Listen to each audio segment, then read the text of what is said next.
Testing 1 2 1 2.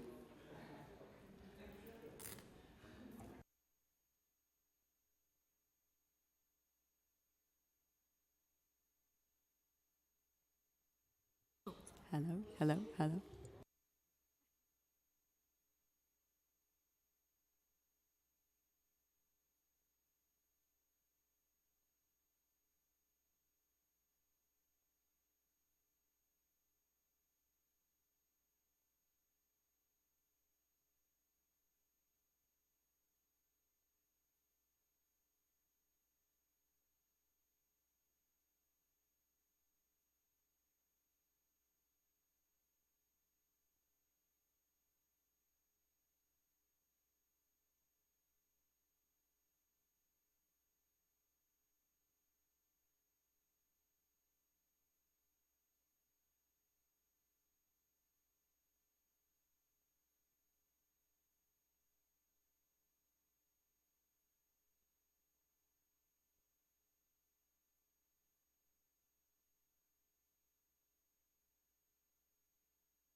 Good afternoon, and welcome to the hybrid hearing on Parks and Recreation.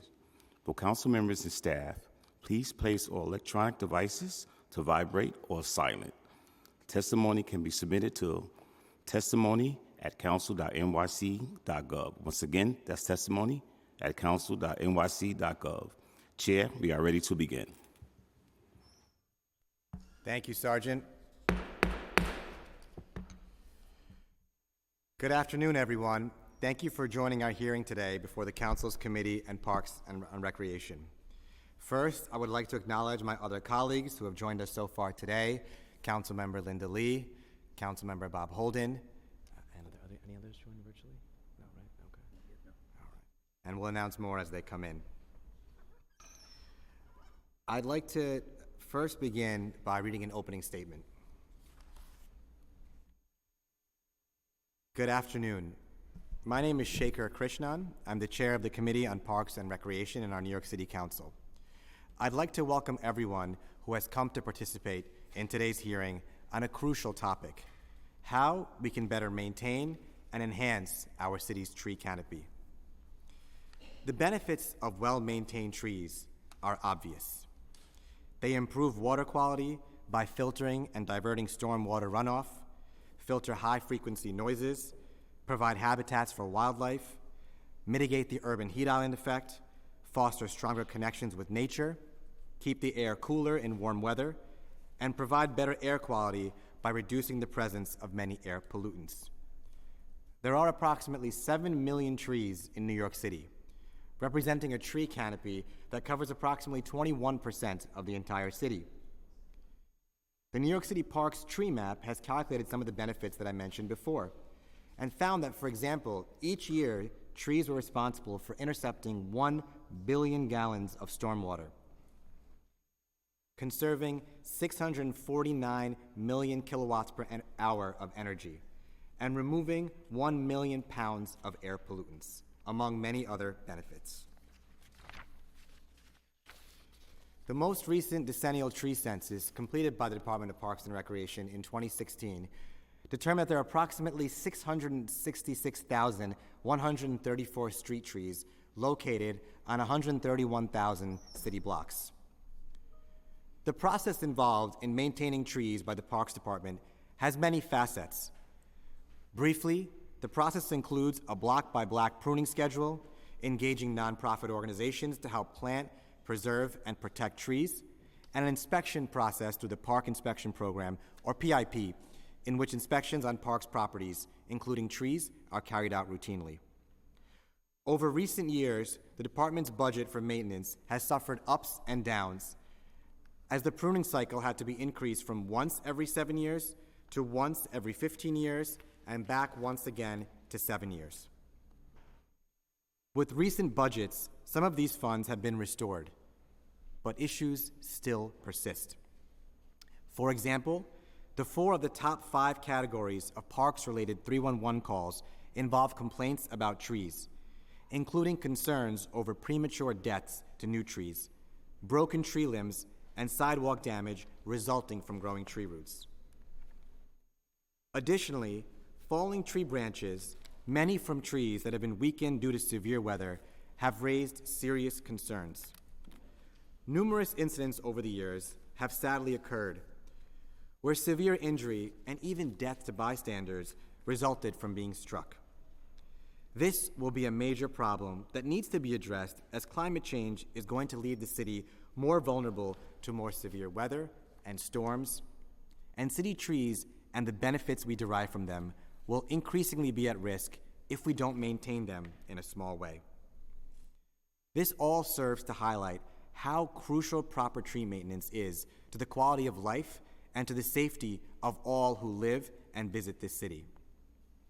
At today's hearing, we will also examine how we can take significant steps to expand our tree canopy equitably to ensure more communities, especially those underserved communities, which have historically suffered from the lack of green space and have been particularly vulnerable to heat island dangers, no longer have their environments neglected.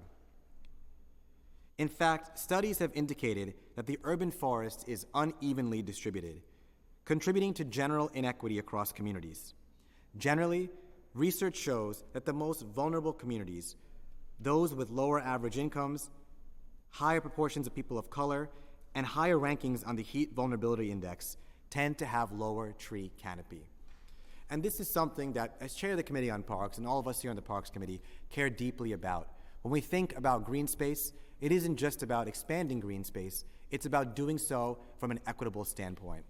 Knowing that certain communities, especially poor communities of color, have less tree canopy coverage, and as a result, are significantly hotter on average, especially in the summers, than many other communities.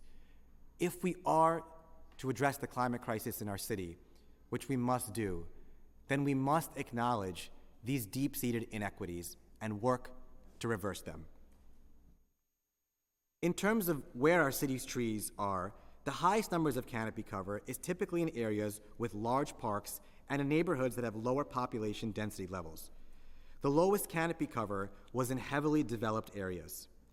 According to data gathered by the Nycc Conservancy, just over half of the canopy is managed by the Parks Department, which includes about 28% parkland and 25% street trees and other rights of way. 1/3 of the canopy is on private land, and the remaining 11% on land that is owned by various other government entities. Many advocates have been working for years on this issue. For example, the Forest for All Coalition has done extensive work in studying our urban forest to help policymakers at the city level and advocates alike on the best steps forward to protect and grow our tree canopy. Some of those steps include goals to expand the canopy coverage to 30% by 2035, a crucial goal, up from the current 22%, strengthening career pathways to jobs in urban forestry, developing a master plan to better coordinate care and maintenance of the urban forest, and increasing public investment in the care for city trees. The Forest for All Coalition, comprised of over 50 advocacy organizations, nonprofit and government organizations, and businesses, has argued that the city has not made the financial investment to keep its tree stock healthy, and a long-term vision is needed for its care. We must, as the coalition advocates, ensure that what's addressed is that trees are not equitably distributed throughout our city's neighborhoods, that trees are facing an increasing frequency of environmental threats, that too many trees are not protected from being cut down, that the city lacks a coordinated plan to care for the urban forest, and as I mentioned, the city should establish a citywide goal of increasing the tree canopy cover to 30%. These are just some of the aims of the Forest for All Coalition, which has done excellent advocacy work to protect our green spaces. I certainly support these efforts and any effort that would increase tree plantings and other green space in areas that are lacking.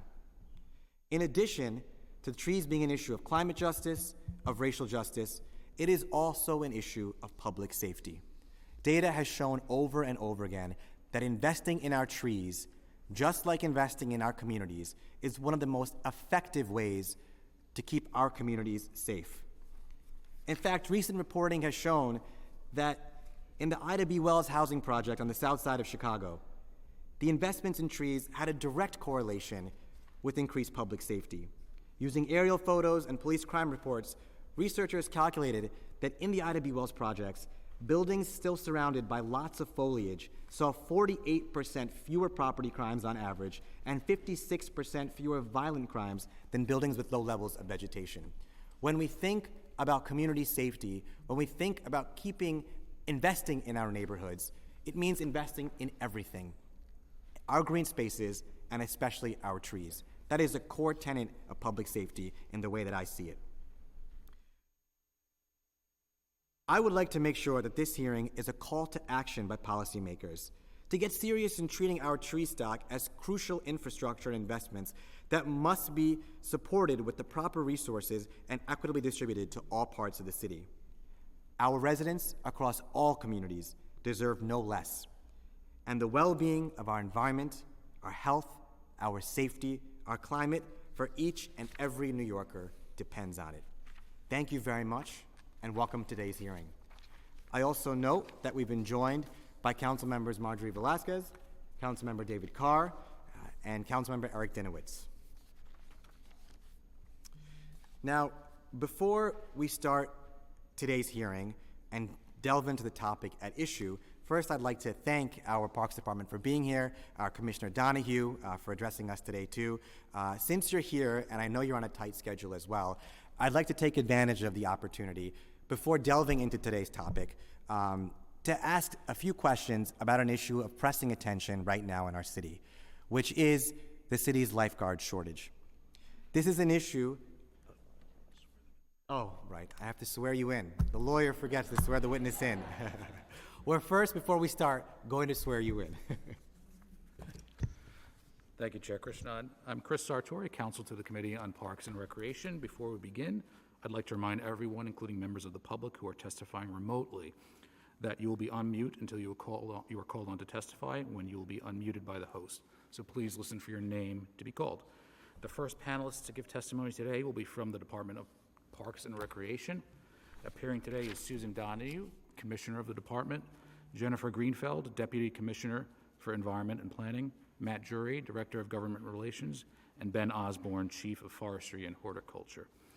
I'll now administer the affirmation, so I will call on each of you individually for a response. So at this time, please raise your right hands. Thank you. Do you affirm to tell the truth, the whole truth, and nothing but the truth before this committee, and to respond honestly to council member questions? Commissioner Donahue? I do. Thank you. Commissioner Greenfeld? I do. Thank you. Director Jury? I do. Thank you. And Chief Osborne? Yes, I do. Thank you. And now I will turn it back to Chair Krishnan. Thank you. Thank you so much, Chris. Okay, now that we've got the oaths out of the way, we'll return to the hearing. So, as I mentioned, before delving into the topic of today, Commissioner Donahue, I want to thank you for attending, and given the short time that you have, use the opportunity to talk a bit about this pressing issue we face regarding lifeguards and access to our pools and beaches. This is obviously an issue that's getting significant attention right now. Many have raised issues about the lifeguards shortage and the way that it's affecting safety and access to our beaches and pools, and forcing the closure of various swimming programs throughout our city. So I have a few questions on that note. And my first one, Commissioner Donahue, is just to know a bit more about what exactly is the current lifeguard staffing level, how does it compare to prior years, and what is the reason for the decline over these years? Thank you, Chair Krishnan, and good afternoon. I'm pleased to be here, and good afternoon to members of the committee. Thank you for your interest and support for parks in general and on this important issue.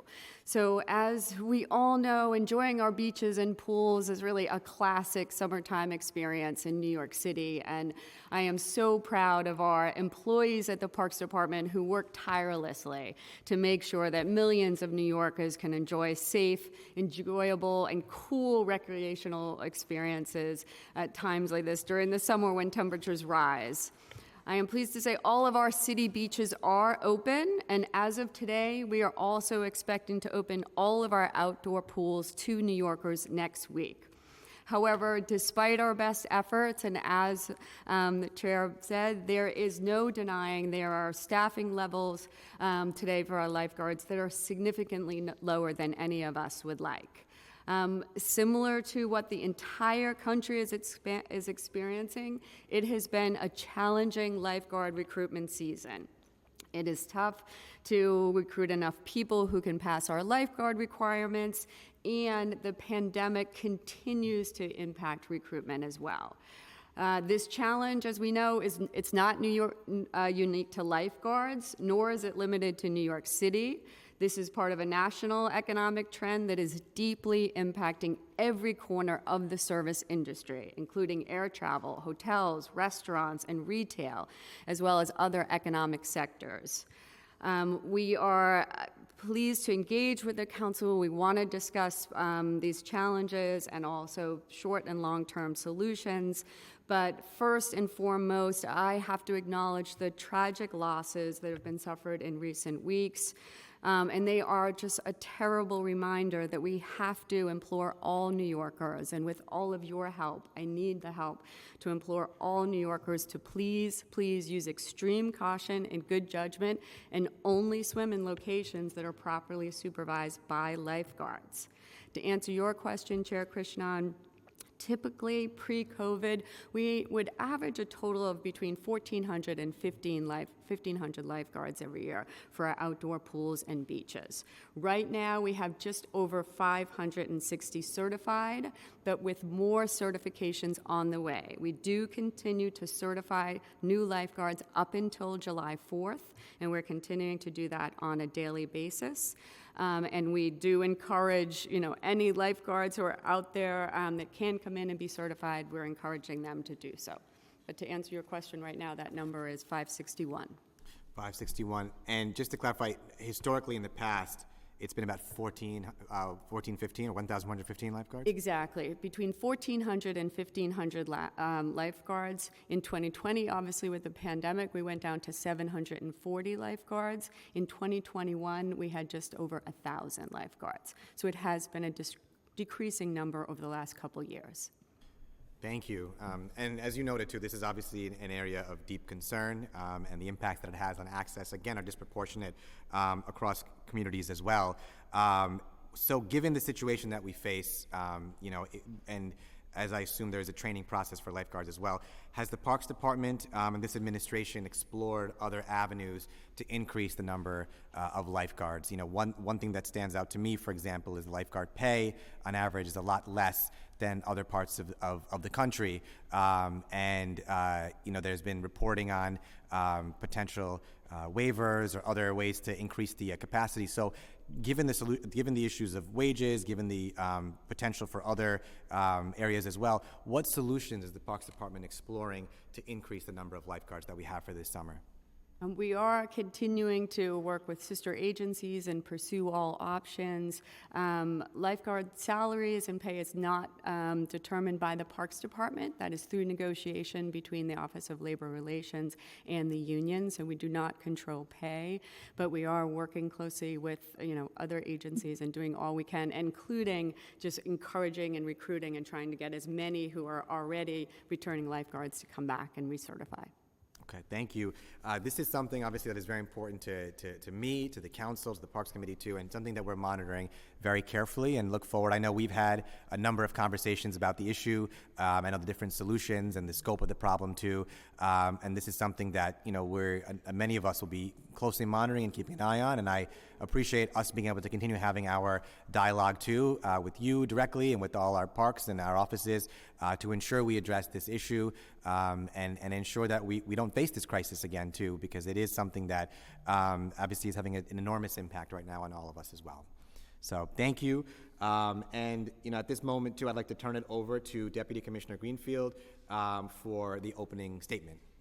Thank you, Commissioner, Council Member. If it's okay, I'm going to just do a quick introduction of Jennifer before we do that.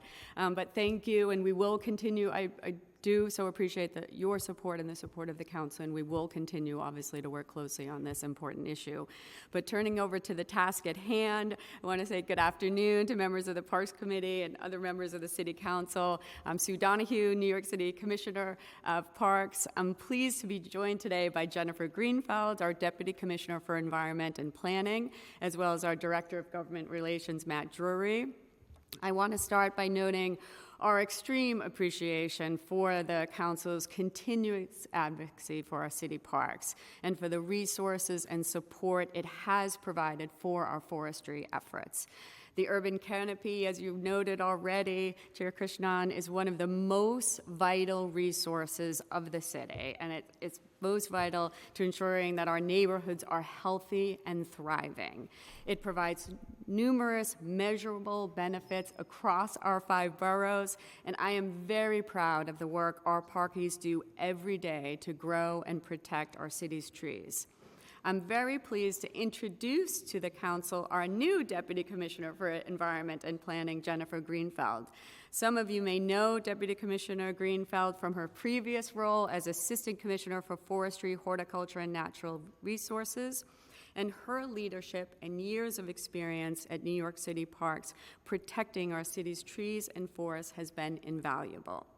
In addition to continuing to oversee our forestry, horticulture, and natural resources team, DC Greenfeld will also oversee now our planning division, which leads the agency's long-term initiatives and land use procedures. And it's a reflection of the central and strategic important role that resiliency plays, natural resources, and the environment plays within our agency and within our park system. We're delighted to have Jennifer take on this vital leadership role, and I will now turn it over to her for her testimony.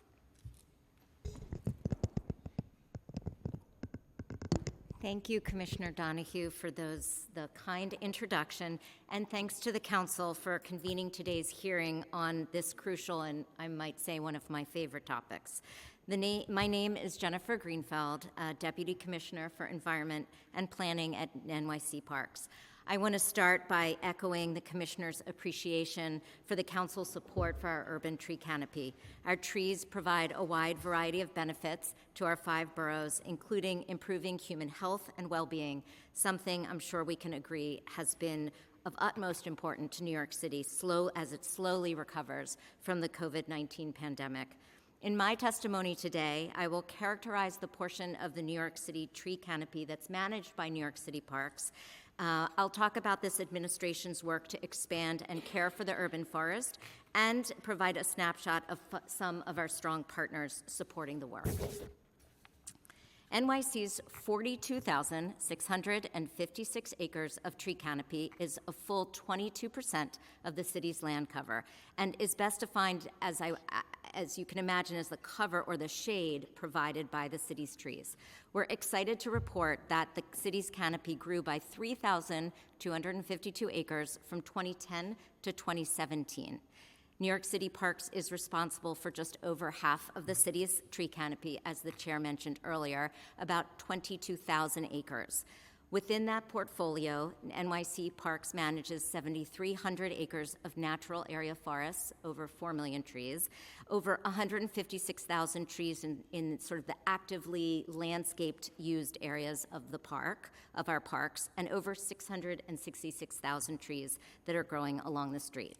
The rest of New York City's canopy, that's 47%, grows on a combination of private and public land parcels, such as residential front and backyards, Nycc campuses, cemeteries, vacant land, and on public lands not managed by NYC Parks.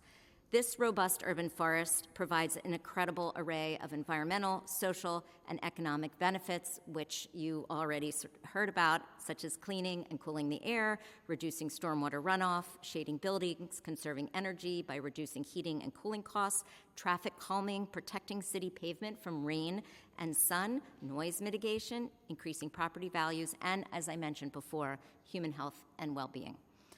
Most of the trees under Parks' care are in natural forested areas. For over 35 years, New York City Parks has characterized, monitored, and actively managed the 7,300 acres of natural areas forests. In fact, these woodlands spread across over 82 parks in every borough play an outsized role in New York's effort to combat climate change. Forested natural areas make up a quarter of the total tree canopy in New York City, but account for 83% of carbon sequestered of trees across the city. We know this and other facts about our natural areas, for example, that they are essentially healthy, dominated by native tree canopy, but still at risk from invasive species. We know all this through our partnership with the Natural Areas Conservancy. In 2018, NYC Parks worked in partnership with the NAC to develop the forest management framework to guide forest restoration, management, and public engagement.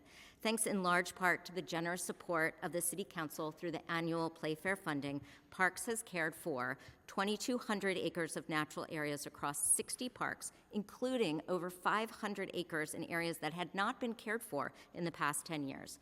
We've planted 100,000 native trees, shrubs, and herbs, producing much of this at our native plant nursery at the Greenbelt Native Plant Center. And to accomplish all that, we deployed a team of dedicated professionals. These incredible green job opportunities were all possible due to the support and funding that the City Council has provided for our forested and natural areas for 3 fiscal years, which we greatly appreciate. So closer to home, the trees that grow in the actively used areas of our parks and the trees that line our city streets played a vital role in keeping New Yorkers cool and healthy.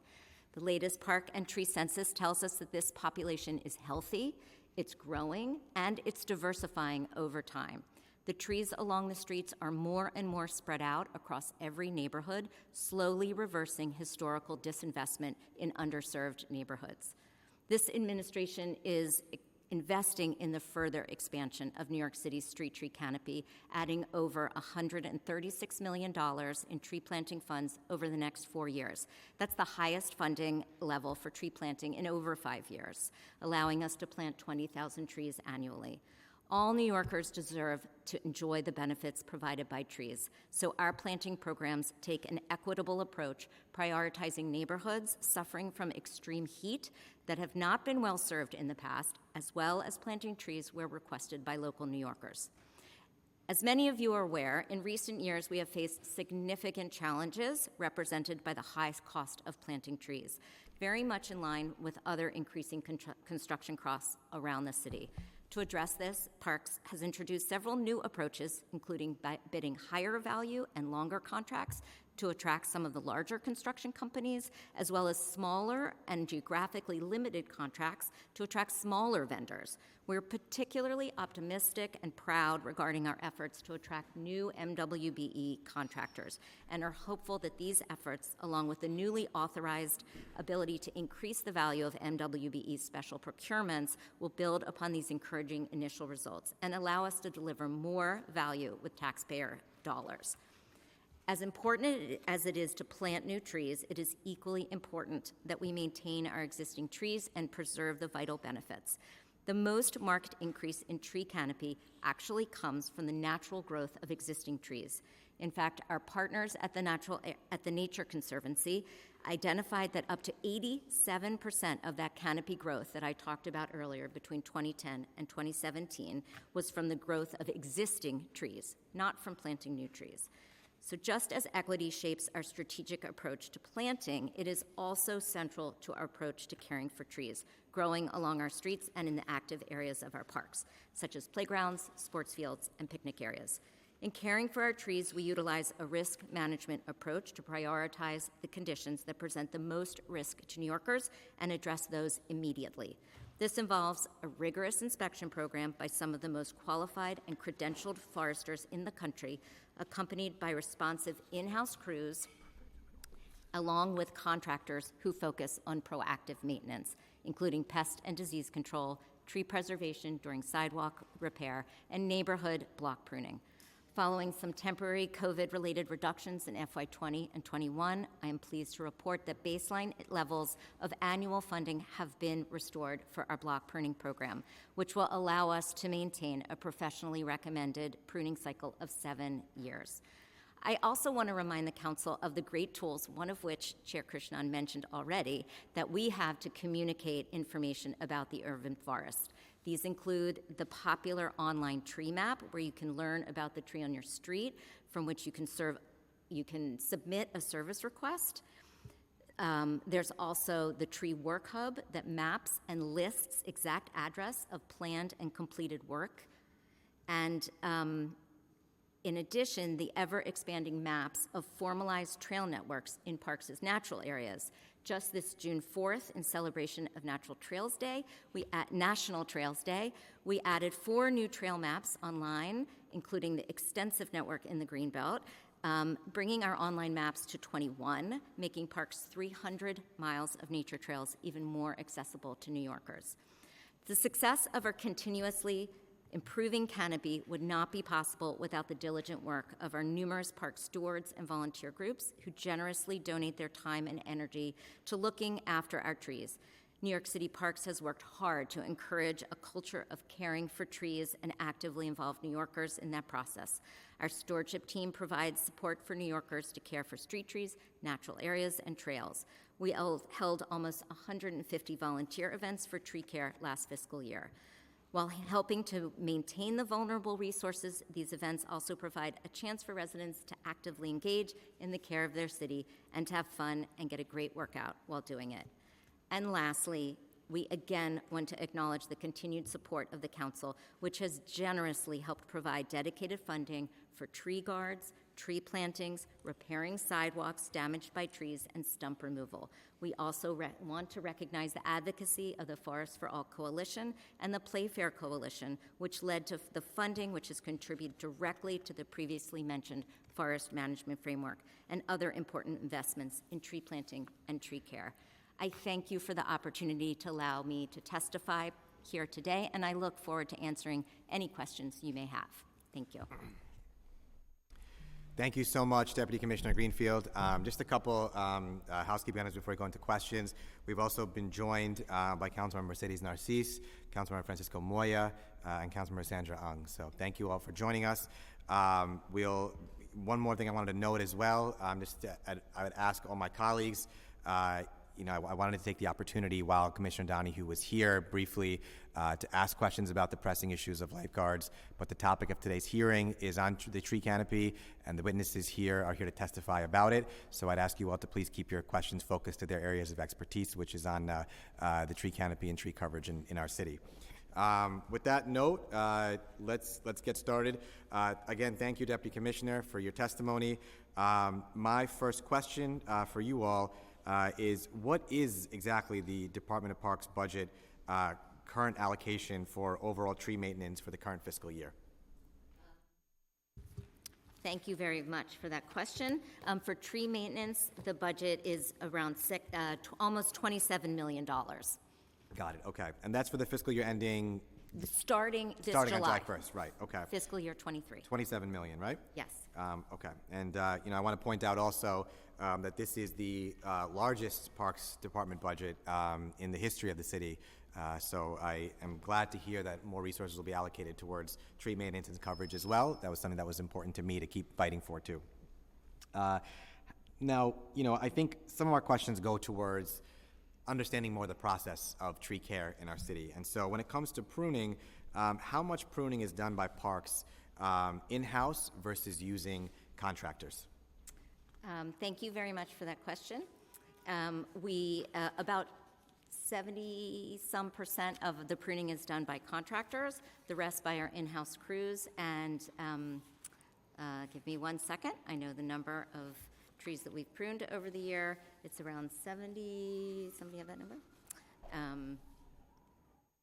I can get that to you, the exact number. Sure, it'd be helpful Thanks. to know. And I just wanted to revisit the question about the funding for tree maintenance. Does that include capital funding too, or is that just expense side? No, that's expense side. It includes pruning, removals, pest and disease control, and the sidewalks program. Okay, and how much on the expense side? I mean, on the capital side? On the capital side, so the apologies, but you had asked about about tree maintenance Tree funds. maintenance. So our tree maintenance funds are all expense. Expense. The capital funding is for tree planting, and there is, in past years, we've had trees and sidewalks. And how much, sorry, was budgeted for capital? I know I asked about maintenance, but also on the capital side, how much do we have this fiscal year for capital on the trees? 1 second, let me find out. Sure. The tree planting is thank you for that question. It's $44 million this fiscal year. Now, numerous advocacy groups, as I mentioned, as you noted before, have called for the city to increase the tree canopy size to 30% by 2035 as an issue of keeping our city resilient and also addressing the longstanding disparities that we see in tree canopy coverage. Is that feasible? And has the Department of Parks and Recreation given thought to how that goal or any increased canopy size could be reached? We'd love to hear from the agency on their perspective on this. Thank you very much for that question. And I do share our advocates' sort of concern and hope that we can increase the city's canopy. It's something that we are, this administration is dedicated to. The mayor budgeted, funding for us to be able to plant a full 20,000 trees every year for the next 4 years. So we're really excited to be able to do our part to increase tree canopy, both by new tree planting and by caring for our trees. And yes, we were actually quite engaged in the studies that the Nature Conservancy did. You all, I see, have a copy of the report. It's extremely well done and well researched. They took advantage of a lot of data that we've collected over time with support by city funding to look at canopy across the board. And there is potential to increase canopy up to 30%. The timing is very aggressive, but there is absolutely that potential. And it's really a question of where it can go. And we're, of course, very focused on our sort of jurisdiction at parks. And so just to give you an idea that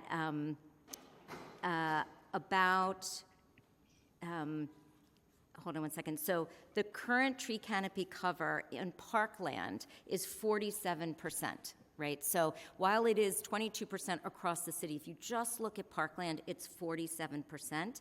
And if you look at the right-of-way, which is the other piece of it, the cover is 23%. So we have to think about what do we have control over at the Parks Department, and there is definitely potential to increase canopy both within parkland and along the city streets, but we can't reach 30% without looking at the rest of the city land area. Because if you recall, New York City Parks is only actually 14%, and if you don't count land underwater, because you can't put trees on water, it's only 13% of the land cover. So in order to get to 30% coverage, you really need to have a very wide-ranging effort for both tree preservation and for planting.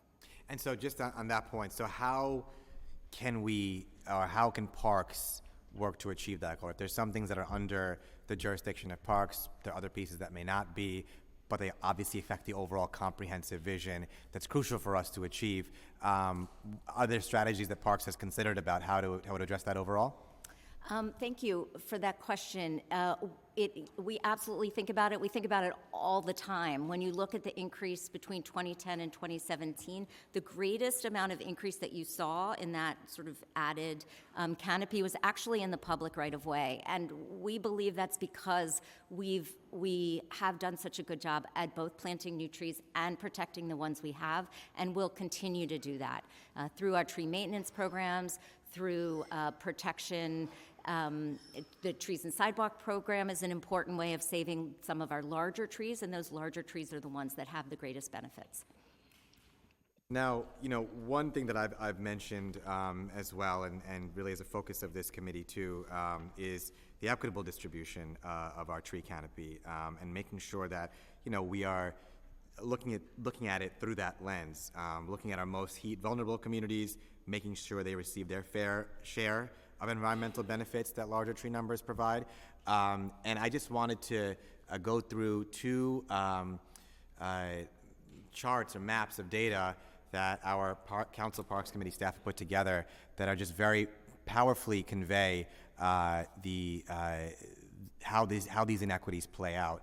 And so I don't know if it's on the screen here, but I'll do my best to describe it as well. The first chart is about canopy cover and heat in NYC, comparing the percentage of canopy coverage and daytime summer surface temperature for every neighborhood. And what you see is that, looking at a scatter plot here, with the x-axis being median canopy coverage, so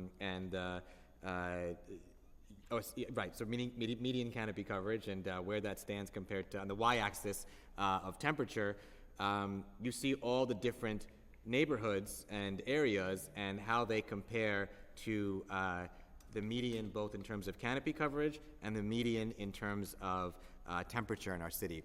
And so I want to call attention to Elmhurst and Jackson Heights in particular, my district, for example. As I mentioned before, we rank 50 out of 51 council districts when it comes to park space per capita in our city. But you can also see in the top left quadrant, Elmhurst and Jackson Heights are just two examples of neighborhoods that have below average canopy coverage as well as above average median temperatures. And so, you can all go through your neighborhoods, and we'll make sure to put this data on the council website as we did for our last hearing, but it really powerfully conveys this relationship between canopy coverage and surface temperatures in our neighborhoods. We've read reports. The New York Times had an excellent report last year about surface temperatures in the South Bronx, for example, versus surface temperatures on the Upper West Side, given the disparities in tree canopy coverage too. And so you really do see the direct causation between increased or lack of canopy coverage and what that means for temperatures on the ground, especially for poor communities of color. So I would like to know, what efforts has the Parks Department considered to ensure that any increase in canopy size results in an equitable distribution of trees and addresses this challenge head-on? Sure, thank you for that question, and I certainly share your concern. Equity is an extremely important part of this administration, and we are always thinking about how we can do the best job and a better job at providing our services equitably across the city. And we're very familiar with the patterns of canopy. And again, we really can look at the piece of the puzzle that we have management over, right? So it's the public right-of-way and it's parkland. And a lot of the rest of the canopy is really driven by land use decisions, historic disinvestment, and in fact, biological considerations. For example, it's very hard to establish great canopy cover in coastal areas where they didn't have trees, right? They're shrub sort of neighborhoods, beaches. So some of those things sort of automatically limit. You're never going to get a huge amount of canopy in Midtown Manhattan, in really dense downtown neighborhoods, which also, unfortunately, in some ways you have to be extremely creative in places like Flushing or in downtown Brooklyn. And in fact, the past Councilmember Koo was very generous and gave us some funding to really try some very inventive ways of accommodating trees in very tough growing neighborhoods. And we're going to be doing that, and maybe we'll learn something about getting more trees into some of these neighborhoods that are very limited.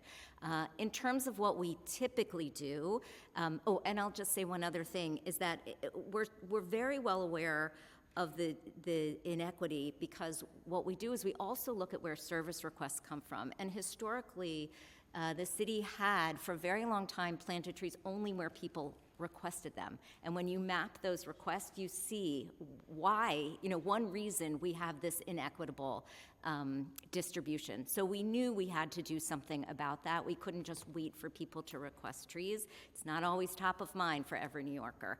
And so our approach now is to look at neighborhoods with high heat. We use the Department of Health and Mental Hygiene's sort of way of identifying neighborhoods with high heat vulnerability. They have an index, which you're probably familiar with.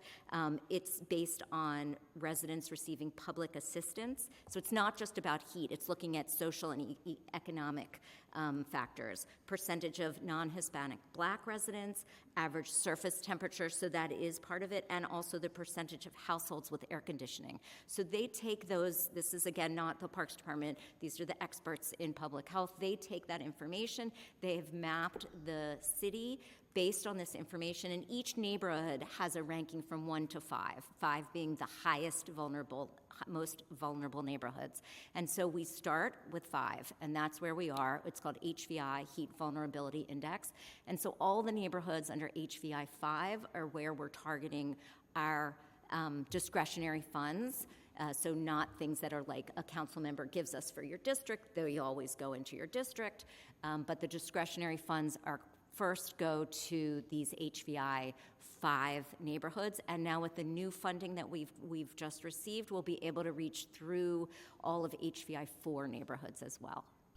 Thank you. And one also map I wanted to point out as well, and I'll describe it again visually too. Unfortunately, we didn't have a color printer in our office to print it out, but we'll put that on the website, and it'll be in color too. But what it does show, similar to the data that was on the scatter plot before too, is the map of the city and the neighborhoods where, in red, that have higher than average temperatures, and they're outlined, the ones in black that are outlined, are in the bottom 25% for park access. So what you see is across the city, neighborhoods that are in the bottom 25% for park access, what you would see on the map is that they're the darkest red. In other words, neighborhoods like Jackson Heights or Elmhurst or other communities like ours that lack green space have much higher temperatures too. And so, you know, however you look at the data, it's clear where the need is. One question I have is, what areas of the city have seen the largest increase in canopy coverage recently, or what neighborhoods? Thank you for that question, and it's like a perfect lead-in question for me, because the largest increases in canopy cover are actually those same neighborhoods, because we really have been concentrating planting in those neighborhoods of need for a while, but you don't see the canopy increase. You have the stems increased, right? But it takes a while for the trees to catch up and to fill out, and that takes a little bit of time. So the biggest increase are areas like Central Brooklyn and sort of the Brooklyn-Queens border area, South Bronx, Upper Manhattan, East Harlem. Those are the areas that you saw the most increase in canopy cover and street tree numbers too. And does Parks track the reasons for why a specific area might have suffered canopy loss? Thank you for that question. We are always aware of it. I can't say that we track it directly. So I'm sitting with these maps in front of me that are in your book there that you have, where we're looking at tree planting, canopy distribution and change. And so when you look at that, you're welcome to look at it. It's on page 29, I think. So yeah, we looked at this map when we worked with the Nature Conservancy, and we're like, oh, what's going on in those yellow places? Those are where you had the most loss over time. That's where our concerns are. And some of them are like, oh, right, remember the tornado that came through straight down the center from sort of northeast Queens down through Brooklyn? You see that. You see the loss in some of those neighborhoods, particularly in Queens, because it wasn't as strong in Brooklyn. Remember Sandy? That's where all the loss is, around Jamaica Bay in southern Queens. So we do know that. We know why there's been loss in a lot of these places. Do we track it neighborhood by neighborhood, street by street? It's difficult to do that because there's so many factors, but when you look at the trends, we know what's going on. And the city has zoned a few areas in the Bronx, Queens, and Staten Island as special natural area districts where restrictions on privately owned trees are enforced. Has the department, along with other agencies, considered the benefits of expanding SNAD-type restrictions in other areas of the city to really make sure trees are protected? Yeah. Thank you for that question. So you may know the SNAD program is managed and by the Department of City Planning, so I'll just have to defer to our colleagues at the Department of City Planning to provide information on the potential for either expanding or strengthening the SNAD regulations. They don't apply to city parks, so it's really within the Department of City Planning's sort of jurisdiction. And what requirements and qualifications apply to tree maintenance contractors? For example, are they required to be certified arborists? Thank you for that question. They are required to have a certified arborist supervise the crews. They have to have an accreditation by the Tree Care Industry Association, which is essentially an accreditation that demonstrates their commitment to safety. They have to have electrical hazard awareness training to work near wires, and they have to have at least 3 years of experience of the type of work that they will be asked that they will need to do. And how many arborists does NYC Parks have on staff as employees of the Parks Department? Thank you. So just one clarification, arborist isn't actually a city civil service title. So, I can tell you we have about 70 some in the forester title people and 116 in the climbers and pruner title. Now, of all of that group of people, plus some more, there are 97 certified arborists, and there are 80 people who are tree risk assessors or track qualified. So I gave you a little bit about their civil service title and their credentials.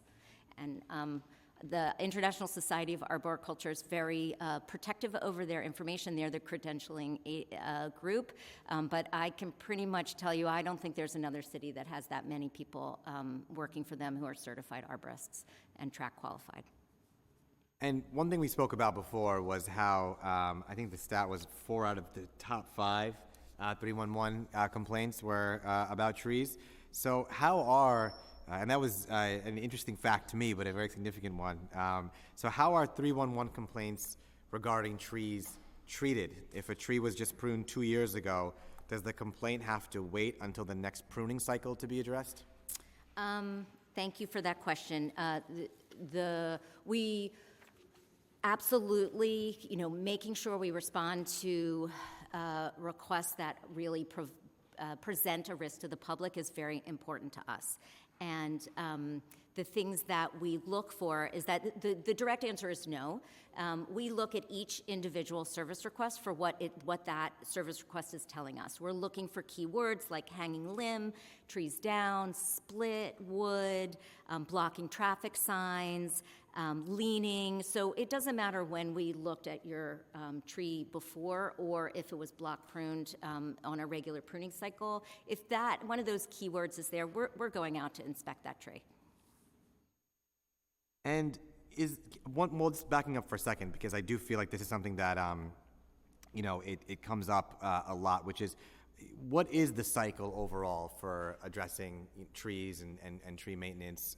Many of us have seen that it can take a very long time, that there is a categorization system that Parks Department uses for trees. So I'd love for people to speak a little bit about, what the cycle is and why it is that way. Sure, thank you for that question. Obviously, we take tree maintenance very seriously, and the absolute priority is risk and safety for the public. So the way I look at it is that we have a system of care, inspection, and responding to requests and work, and they're multi-layered, and not everything on each one on its own doesn't do the full job. So yes, we have a 7-year pruning cycle, and yes, it's true that some trees need attention in less than 7 years, and that's why we do other things in addition. We have anytime we pick up service requests and conditions as we're driving around, create inspections and work orders. We take service requests all the time, and as I said before, you don't have to wait for the next cycle for us to inspect it. We have supervisors in our parks looking at trees. We have the inspection program, which you mentioned.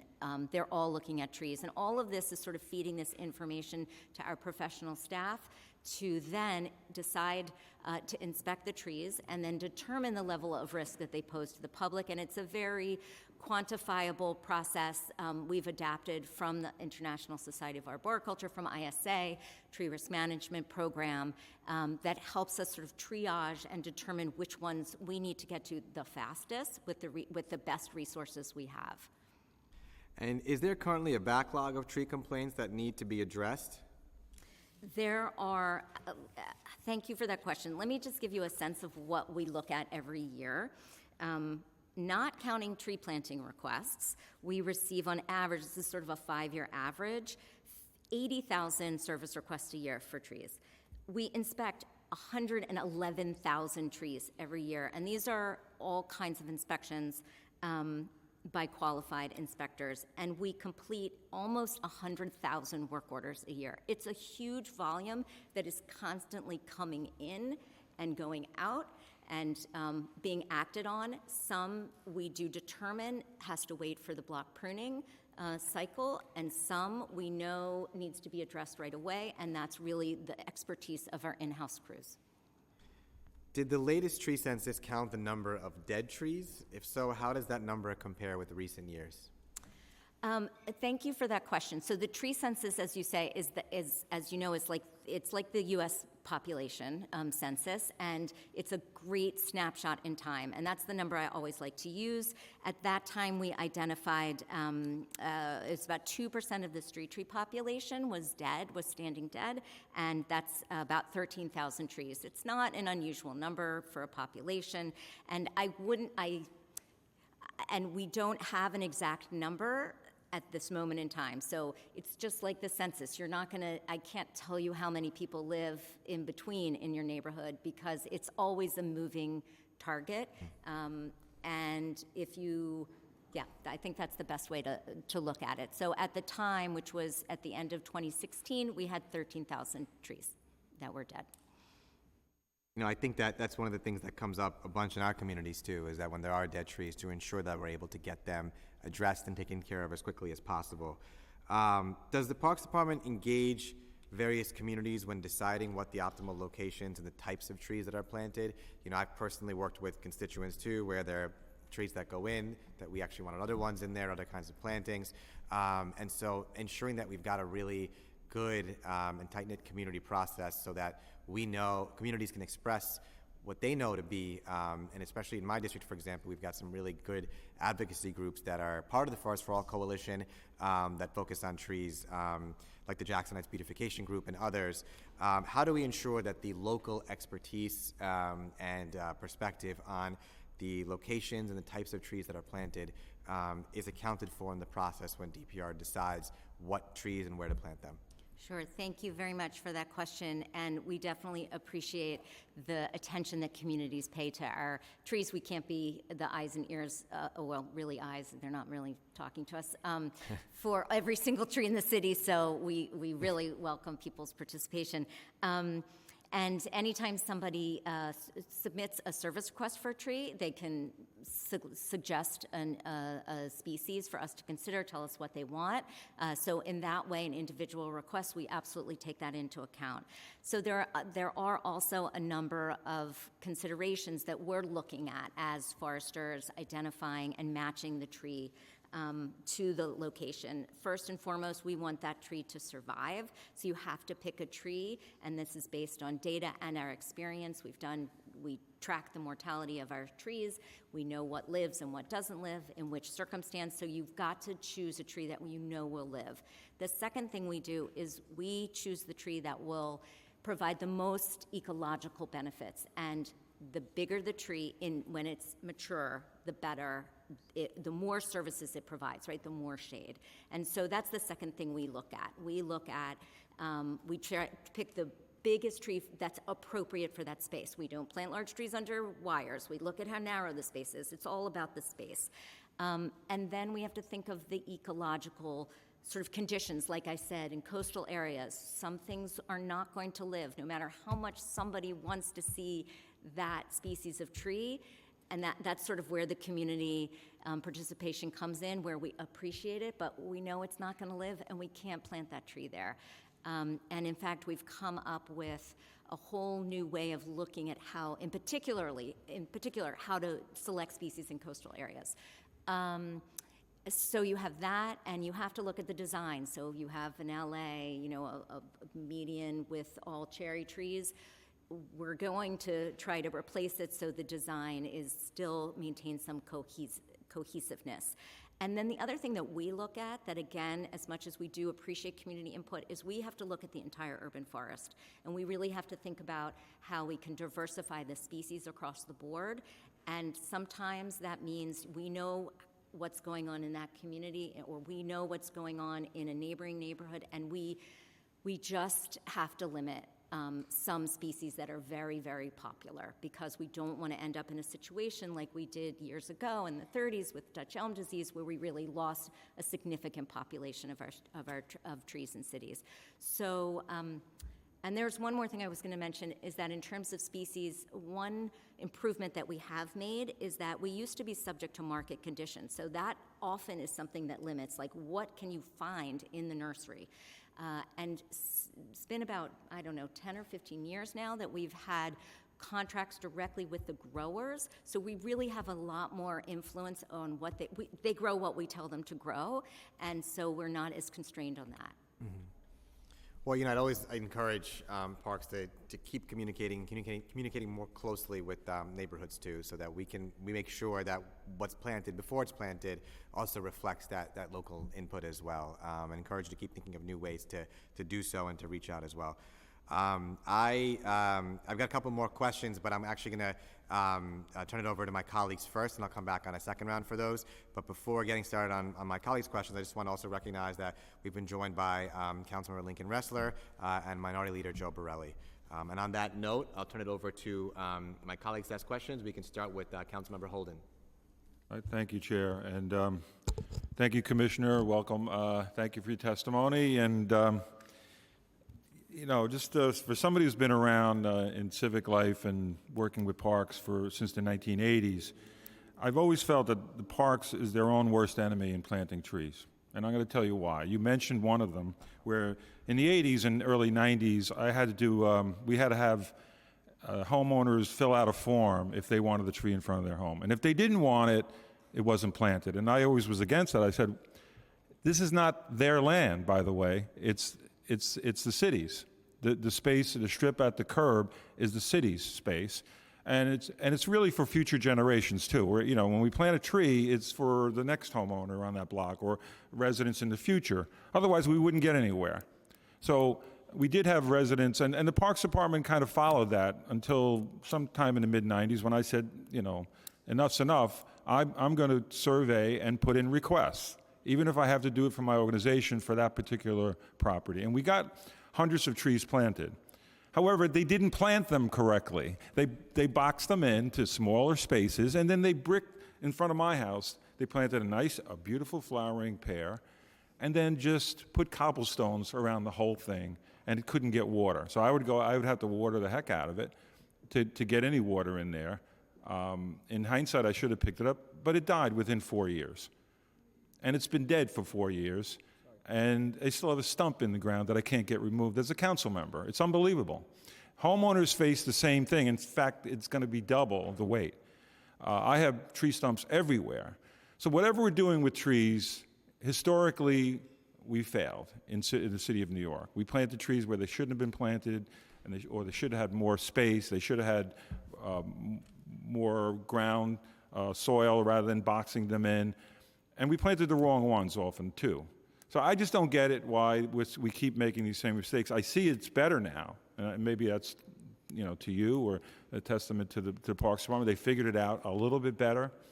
But then I asked the previous commissioner, I said, I have spaces that require smaller trees because they're smaller footprints. And so couldn't we don't we have a program that we could plant smaller trees that won't grow that large, but they would look nice and they would offer people love trees. I mean, most people do. And I haven't really gotten a definitive answer on that, but I do think that it has to do with the price of trees, because it's gotten out of hand in the price to plant one particular tree. I think it was $3,600 at one point. I don't know if it's still that. What was that? Yeah, is it 3,600? That's the average. Yeah. Oh, so that's outrageous, and so that's why I brought up to the commissioner that let's do a pilot program, and I think you're considering it, where it's done in-house, that we could hire more people in parks that, you know, 1% would be a great idea. That's what we wanted. We didn't get it, but, we need to get it. And if we hired people to plant trees and gave them a salary, gave them benefits, and, they could maintain it, and they're not going to plant trees year round, so they could maintain the trees in the off seasons when they can't plant.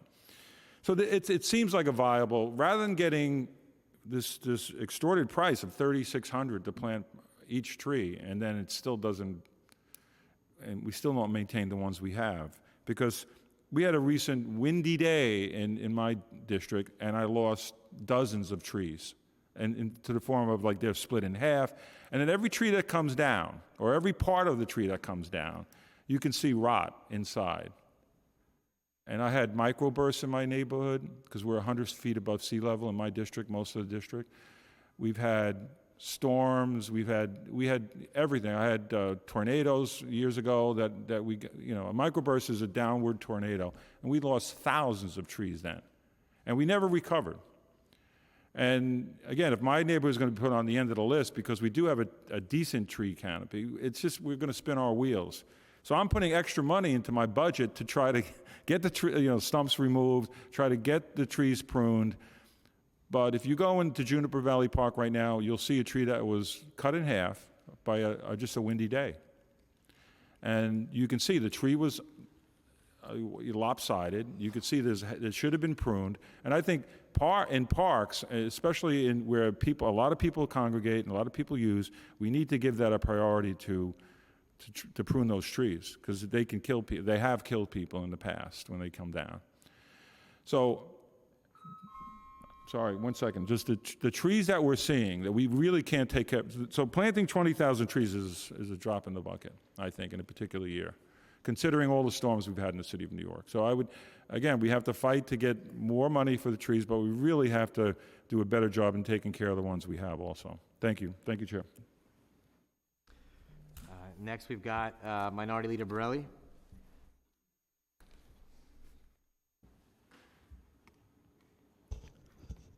Can you say again how much it costs to plant a tree?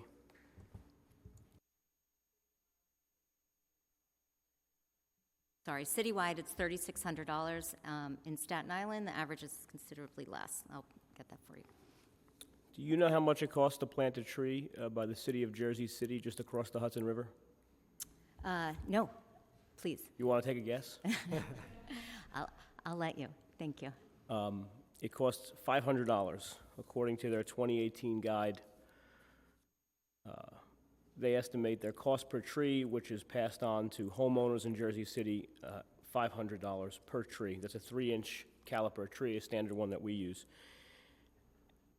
Has there been any effort to see what other cities are doing in terms of tree planting, in terms of perhaps saving both homeowners and the city itself? Because, correct me if I'm wrong, but we talk about the price of capital projects, we talk about delays and stuff like that. The tree restitution cost is often borne by the agency themselves. So has there been any effort to look and see what other cities are doing? Thank you for that question, and I know it's, we really do share your concern for the cost of trees. I also wish it would cost less. We don't want to be spending more than we need to, and yes, you are correct. We have to follow prevailing wages, as well as a host of other sort of regulations in terms of how we contract out our tree work, our street tree planting, all of our tree planting work. And yes, we've been exploring a lot of other things. The most promising piece that we've seen, and by the way, I would be happy to directly talk to Jersey City. I don't know if we've talked to them directly about it, but one of our most promising things that we piloted this year is a new kind of the tree grown in a different way. Typically, we plant the trees in balled and burlapped, the big wire baskets.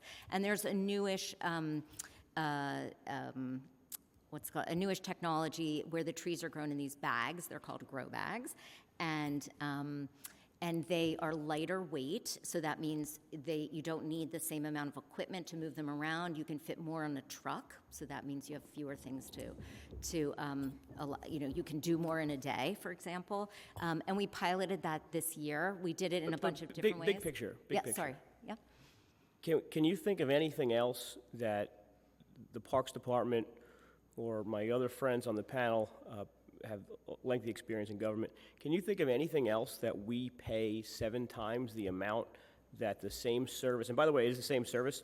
I read the entire 50-page guide from the Jersey City. It has the diagrams. I actually think they copied our guide, but then I did some more research and I realized it all comes from that National Standard Appendix of Tree Bible. Great.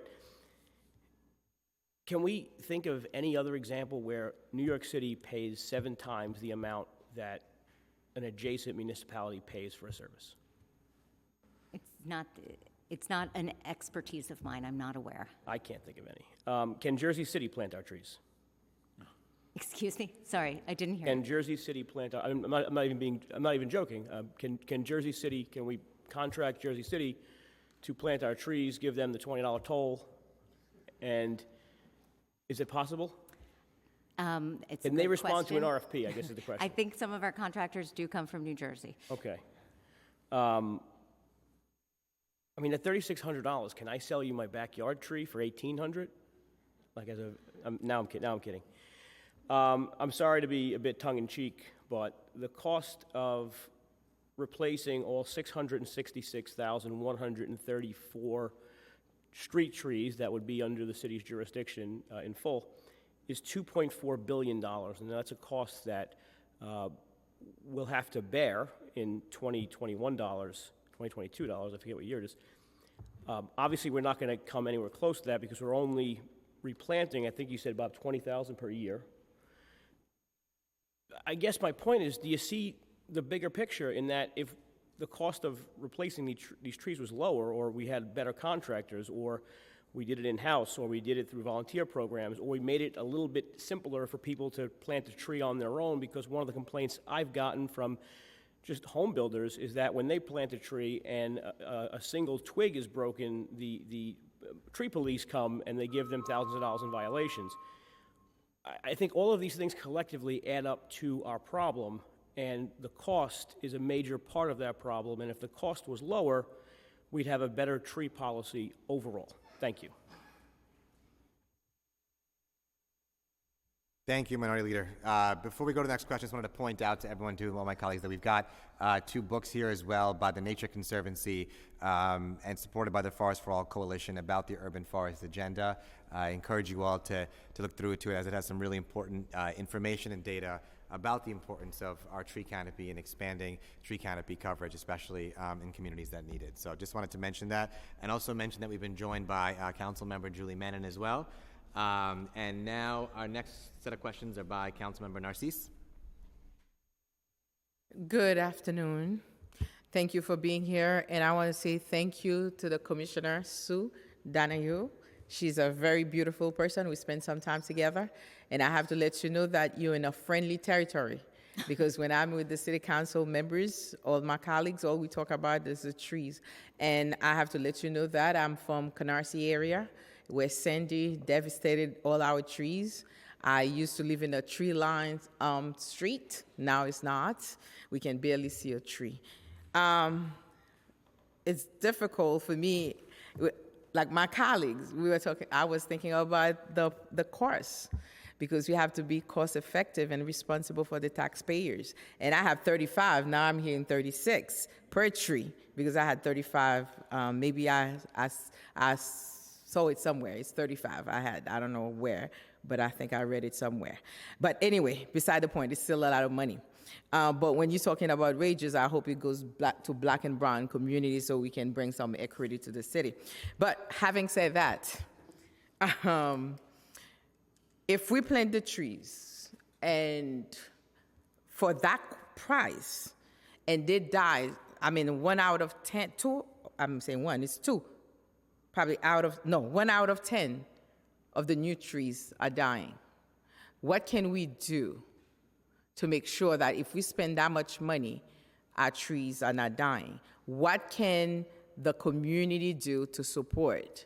Like, let's say I have a tree in front of my house after you plant it. Are we giving information to those folks to know how to keep the tree, because we love trees? Third, I think the homeowner, we need to improve the mortality, definitely, because we cannot pay that much money. And I have heard you said that you have to pick trees that can live for long life, that have long life. I can understand that too.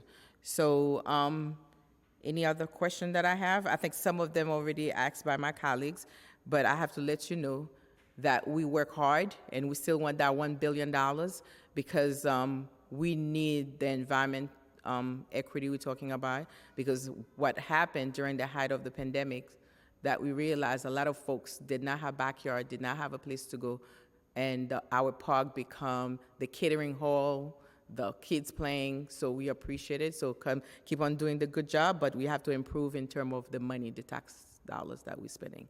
Thank you.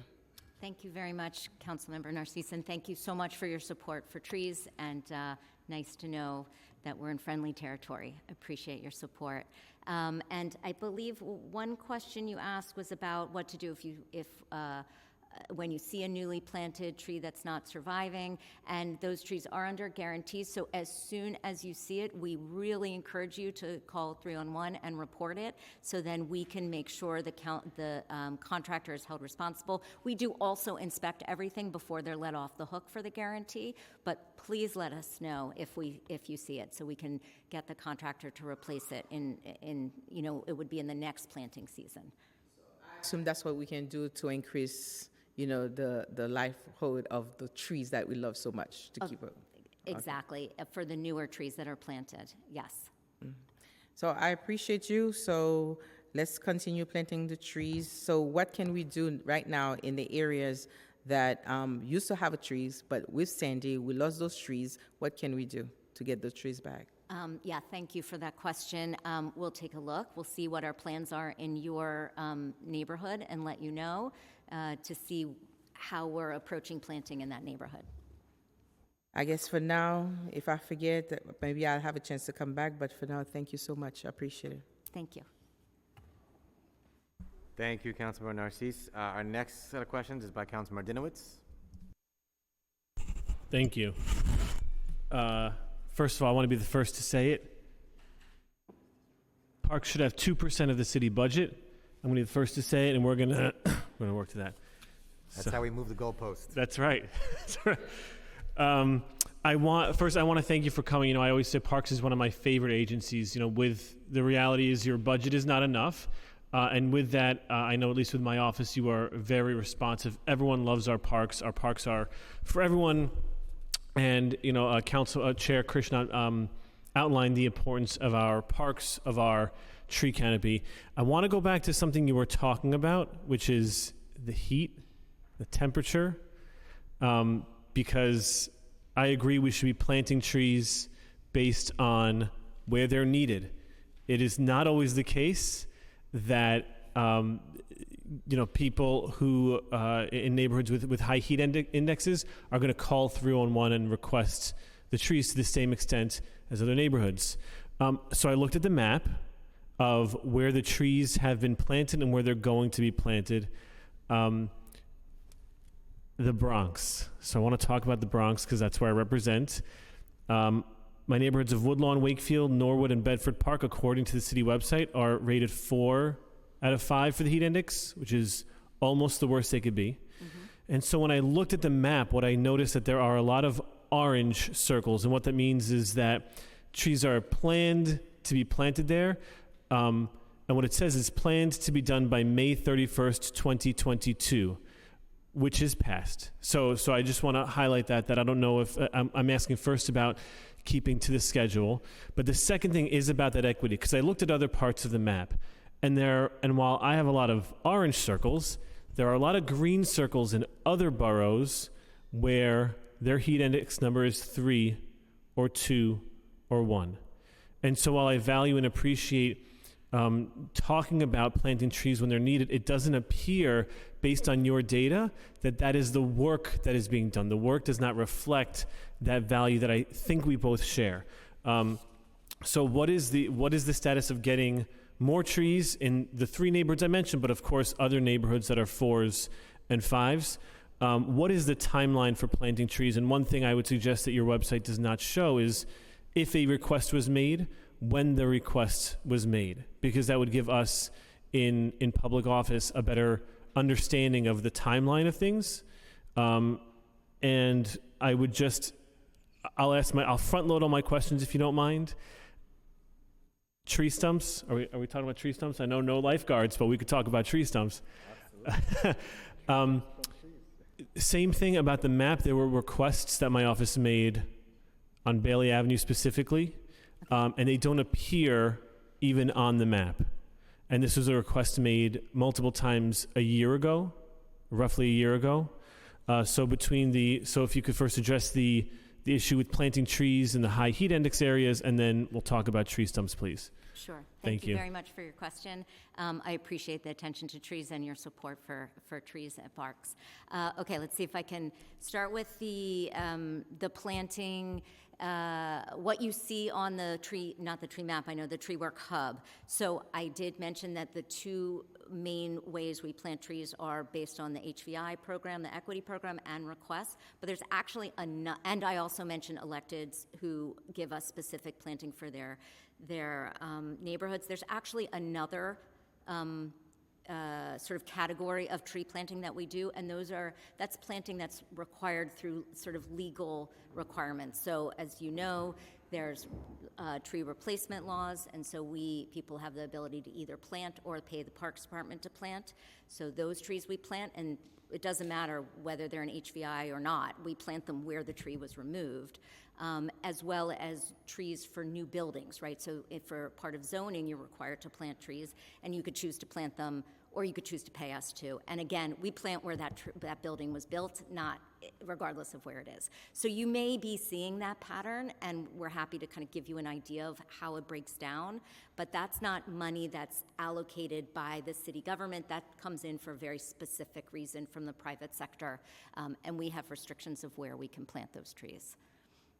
So in 13 seconds. Sorry, I know there's another question. Well, it was about tree stumps, but again, and what I'm happy to do is follow up with your office, because just looking at the map, it's hard to imagine that in areas with heat indexes of 1, 2, and 3, that there's just so much new development and so much legally required tree replacements that it would totally overshadow the fact that it's pretty much only orange in Wakefield, not a ton in Norwood to begin with, but a bunch of orange there. So would love to follow up about the details of that. And I see the face that like, oh no, you'd be surprised how many tree replacements.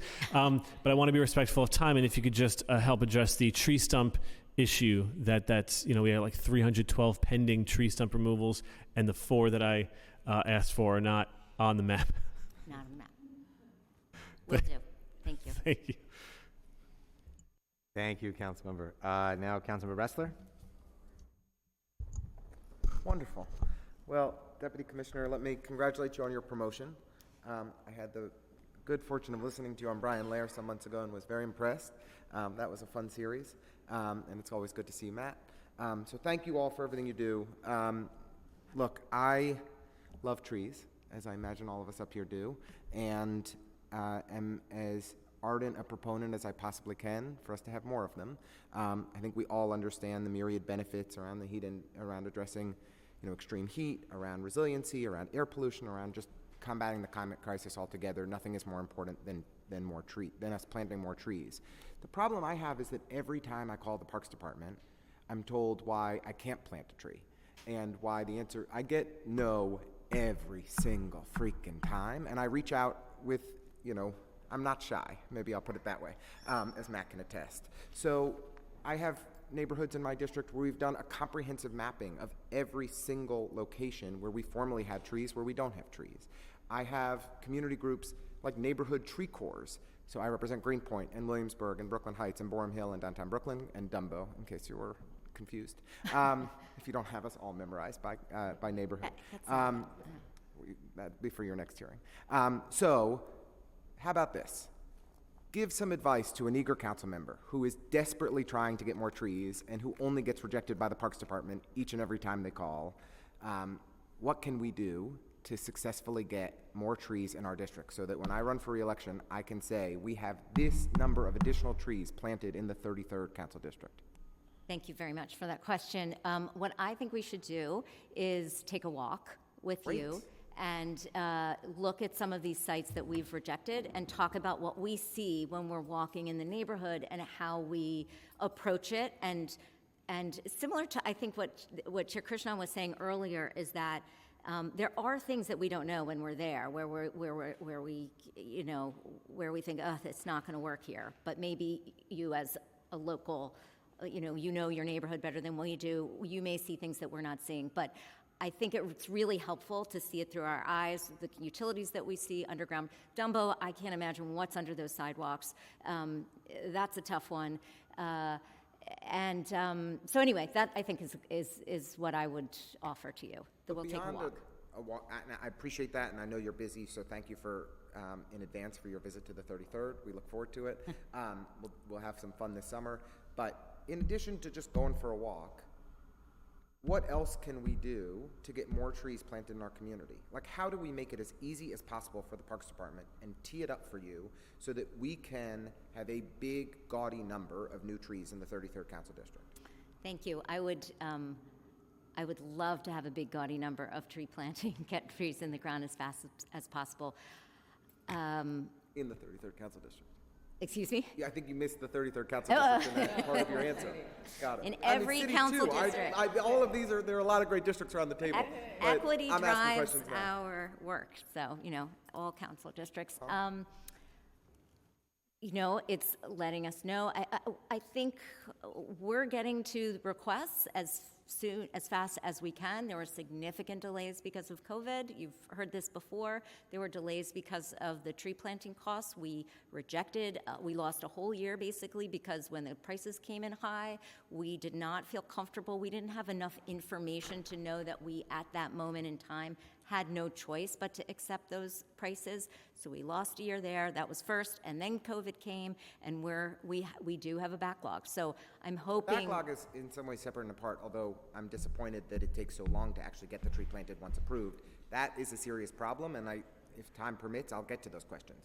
But I'm still focused on the simple question of, how do I get more trees approved in my district? Is the only way to actually do it to have the deputy commissioner come walk around with me and for me to convince you that actually this spot works? Like, is that really it? I don't mean to be a jerk, but like, we want to work together and we really want more trees. We need more trees. This isn't like a fun thing. This is like the single most consequential solution to the climate crisis. So I'm being, I'm having fun, but it's not at all a joking matter. No, thank you. I understand. I mean, I take it all very seriously. It is my job. I have dedicated my career to this 100%. I don't imply otherwise. Yeah, no, I know. So I'm just saying I understand that you are very serious, and I do take it seriously. And the reason I suggest a walk is because I do have faith in the people who work for me, my staff. They're very well trained. They are following certain rules. And yes, maybe we're being a little bit too strict in some places, but maybe we can't get trees in our traditional way, and we have to look at alternatives. I appreciate that. I'll just say, we will put together a comprehensive list across the 33rd of every single location that we want to see a tree.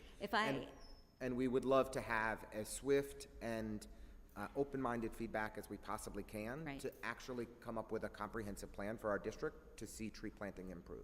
If I may, I would like to share what I think is a really promising thing that we've been doing in Jackson Heights. For years, we told people they could not replace trees in Jackson Heights.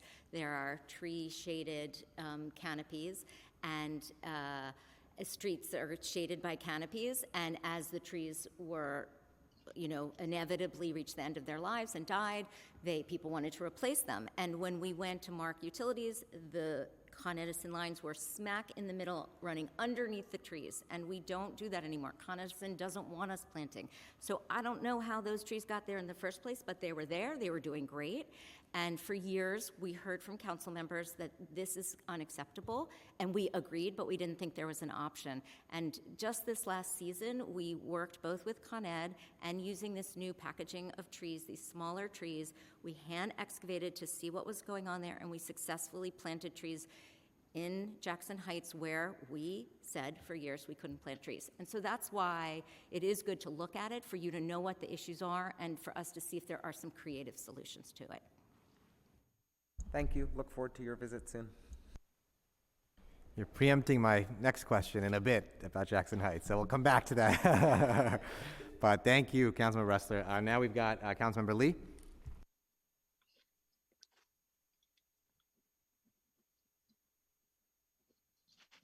Hi, everyone. Thank you so much, Chair Krishnan, and thank you so much, Deputy Commissioner, for being here, and congrats as well. I wanted to actually talk a little bit more about what's happening underneath the surface with the roots, because I swear to God, this is a true story. I went to a civic this past week and talked about the tree stump removal, $2 million that we got in the budget, and they literally started clapping because they were so excited about that. Because I think that's one of the top calls I get in my district, because I'm all the way out on Eastern Queens, where it's very residential, a lot of homeowners. And I think the problem has been, and correct me if I'm wrong, but my understanding is that decades ago, the city planted certain species of trees where they turn out to be not great for urban environments because their roots grow enormously in search of moisture. And what's happened is that they've punctured a lot of the sewage pipes that are part of the homeowners' properties.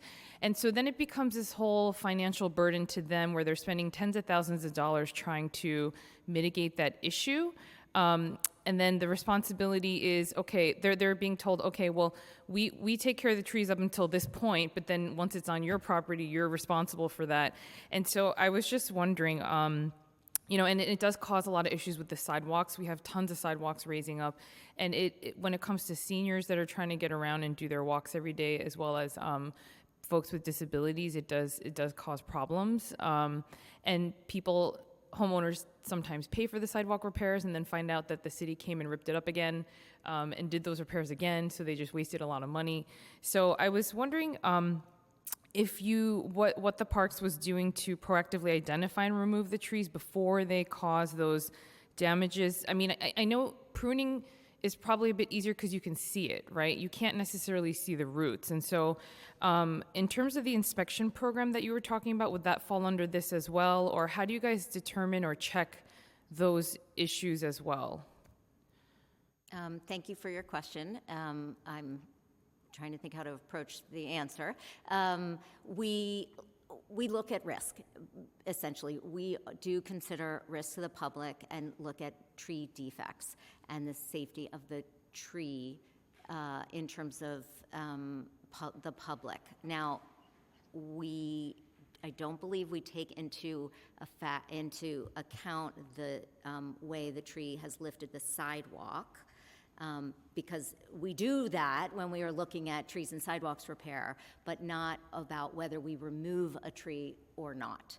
That is not a factor in tree removal, is how much the sidewalk is being and I think the tricky part is that I would argue it's the opposite problem, where the trees are doing so well that the roots are growing like really deep into the property, and so it really is impacting a lot of the homeowners' properties. And so I don't know what guidance there could be, or if there's something that parks could think through in terms of, you know, I understand the rationale behind obviously removing dead trees and the tree stumps, but then for trees that are living that are causing issues, how do we address that? I don't know. Right. I mean, thank you. It's a good question. Our experience and the sort of the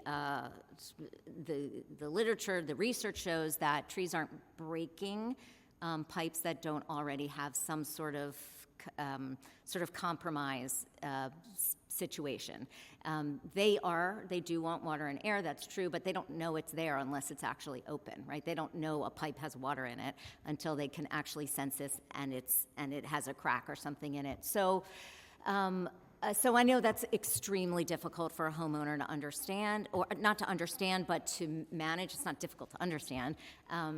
That is difficult. I mean, there are species that we no longer plant because they have very much more aggressive root systems and lift sidewalks, and that is true. So the silver maple, the Norway maple, those are just classic sidewalk lifters and troublemakers underground.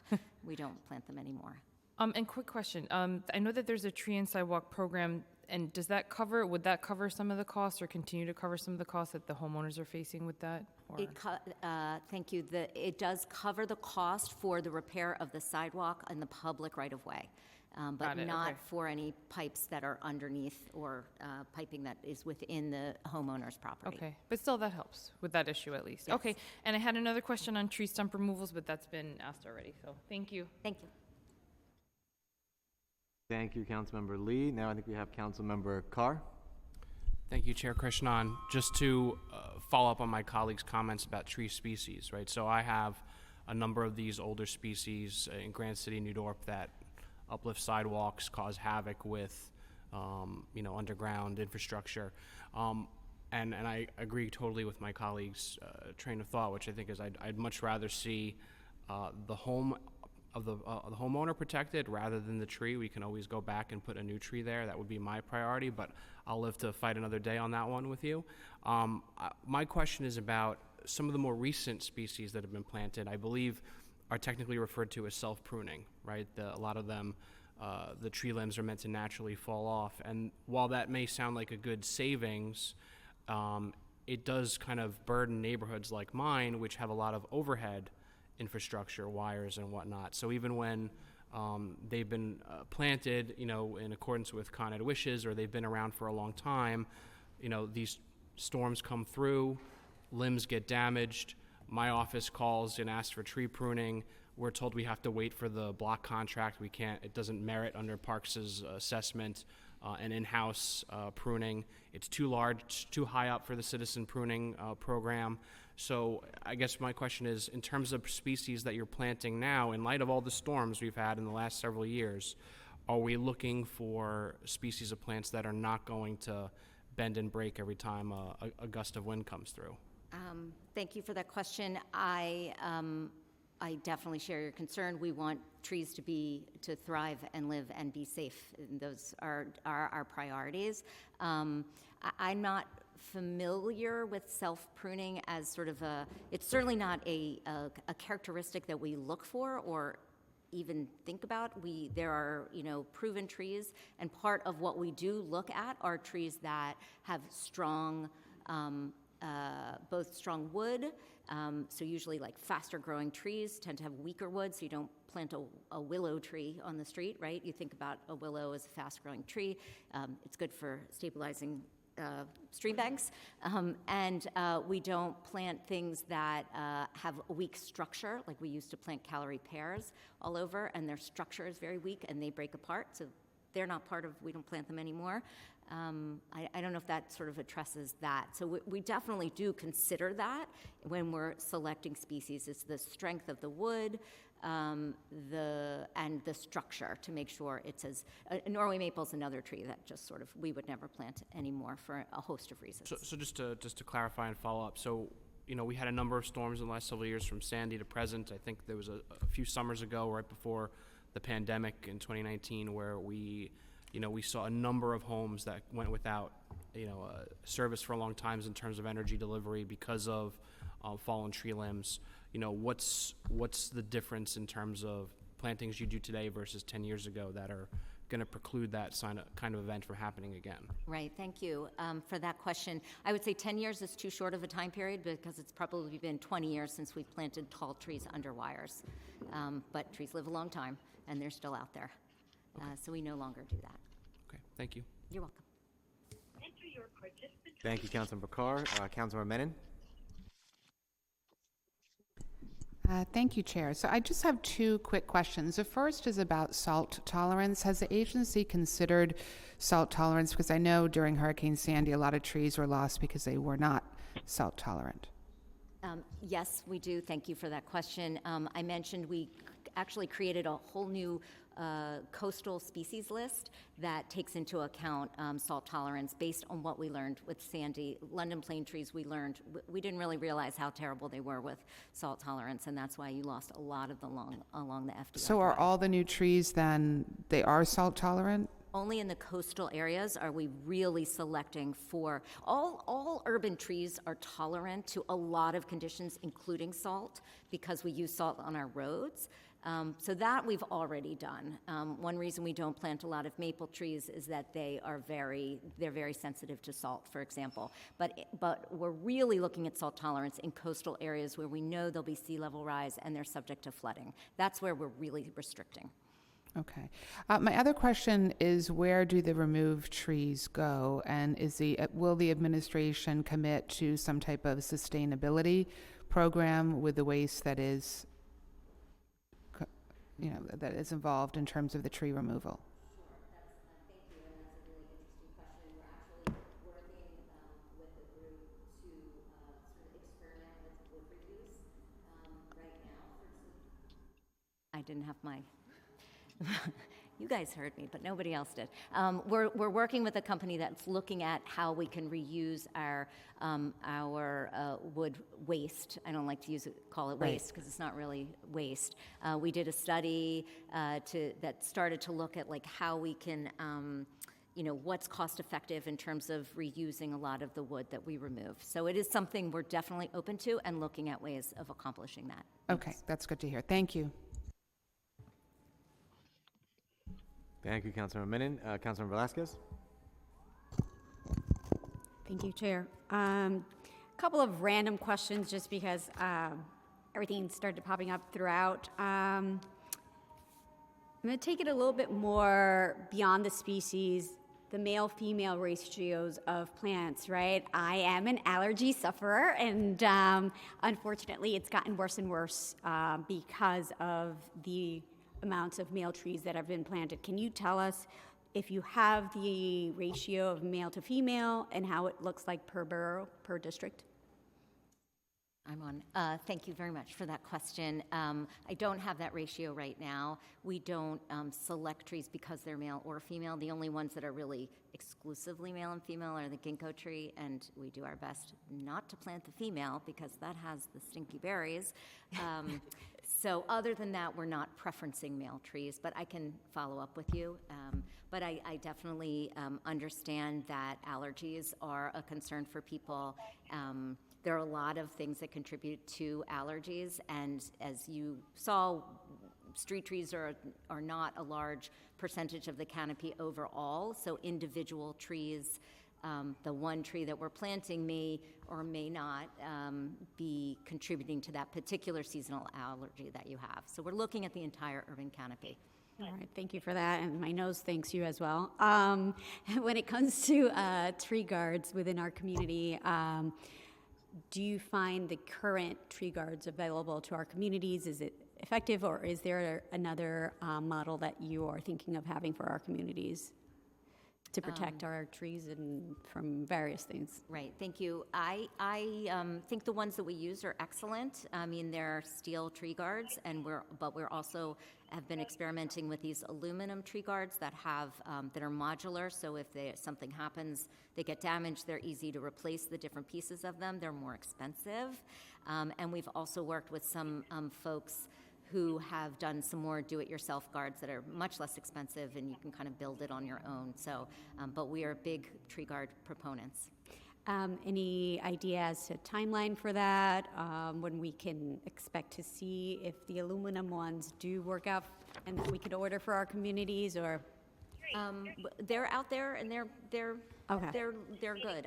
I should make it clear we're not funded for tree guards, right? That's not a classic part of it, but we know that council members have given us funding for tree guards, and we're excited to be able to do that in conjunction with new tree planting, which is, I know it's very tricky. Thank you. All right, thank you. Those are my questions. Thank you. Councilmember Ung?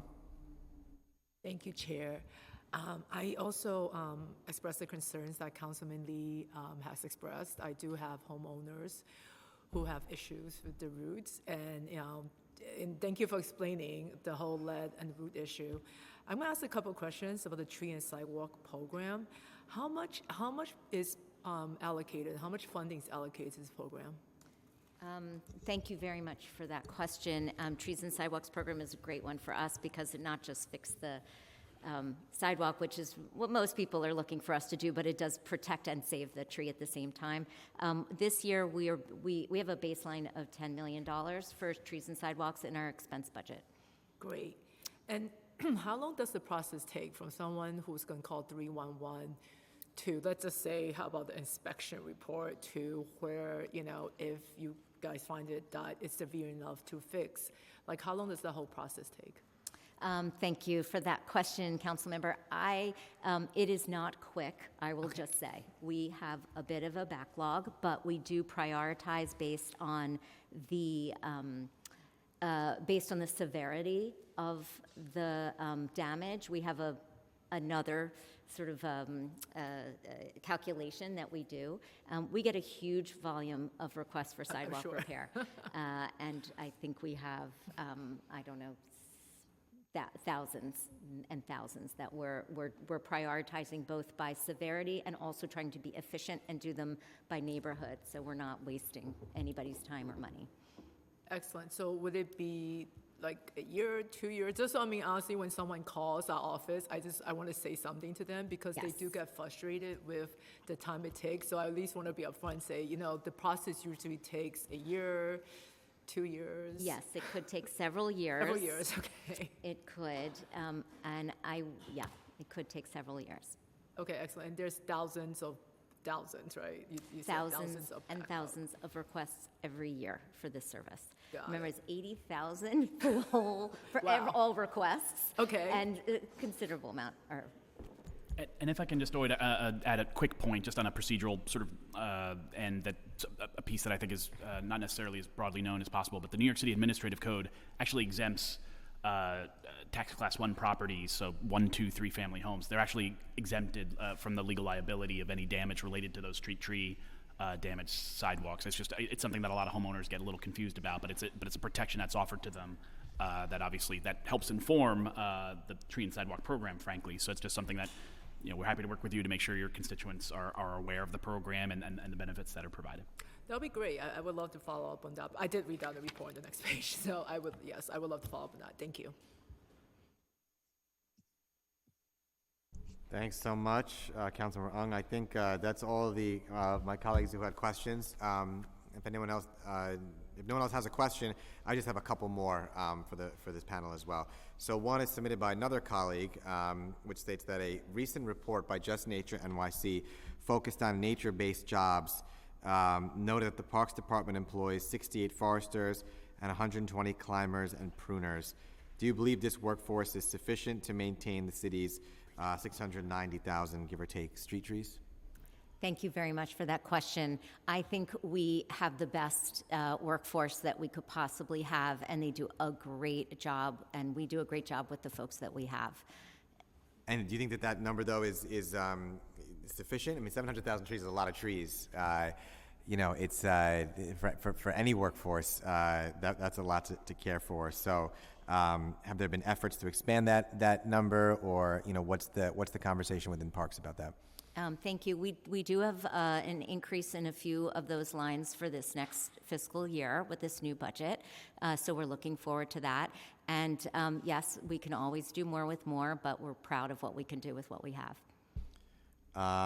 And my other question was going back to Jackson Heights. I think and Deputy Commissioner, you mentioned it before too, but this is a problem that goes back years, but there has been issues of parks refusing to plant trees in pits on 76th Street, 77th Street, 80th Street, 82nd Street, between 34th Avenue and 37th Avenue, because the issue of the Con Ed wiring underneath.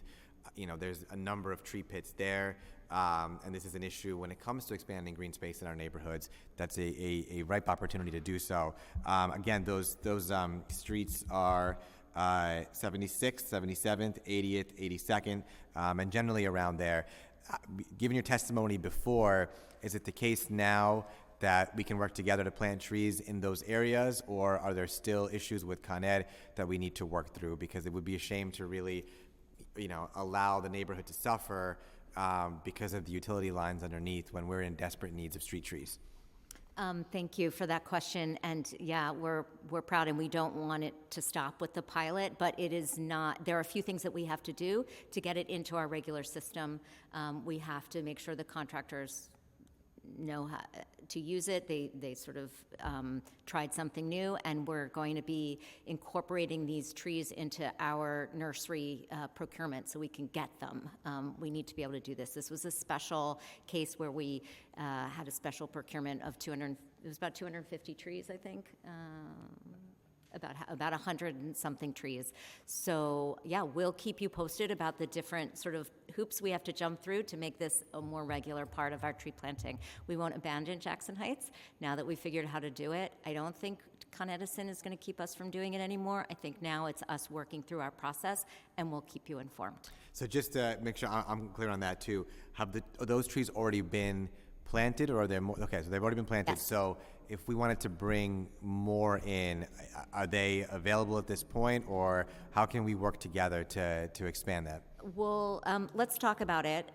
We did plant, I don't know how many we planted in Jackson Heights. It's just a handful, about a half a dozen of them. We use them all over the place. We tried them with in-house crews. We wanted to spread them around. I sort of lost track of the question. Just the more street trees where we haven't had them for years because Yes. of the Con Ed lines. So what can we do next? We'll have to talk about the next step together, but the trees, we'll have to figure out, maybe there's a way we can buy more. You can't right now use capital money for it. It's a lot of sort of logistical things, and we're determined to move it through. Sure. Well, let's definitely have a conversation about that too. I'm glad to hear that the pilot program has resulted in more trees. There's obviously a backlog now because of all those years, so would love to work together to identify how we can bring in more to these areas too in particular, just given the pits that are there and the lack of tree canopy coverage that we have but desperately need to. Right. That I think concludes all the questions from our end. So I want to thank you all so much for your testimony today, for answering our questions as well, and please thank Commissioner Donahue too for attending. I'm now going to turn it over to Chris. Thank you, Chair. At this point, we will move on to hearing testimony from members of the public who have registered to speak, either in person or virtually. For panelists, again, who are testifying remotely, we will be calling on individuals one by one. Each panelist will be given 3 minutes to speak, so please begin once the Sergeant at Arms has started the timer and given you the cue to begin. At this point, I will turn back to Chair Krishnan to call the first panelists, who will be in-person panelists. Thank you. Thank you so much, Chris. Our first panel will be... Thank you. Thank you so much, Chris. Our first panel will be Carlos Castel-Croce, Eileen Miles, and Harriet Hirschhorn. Time starts now.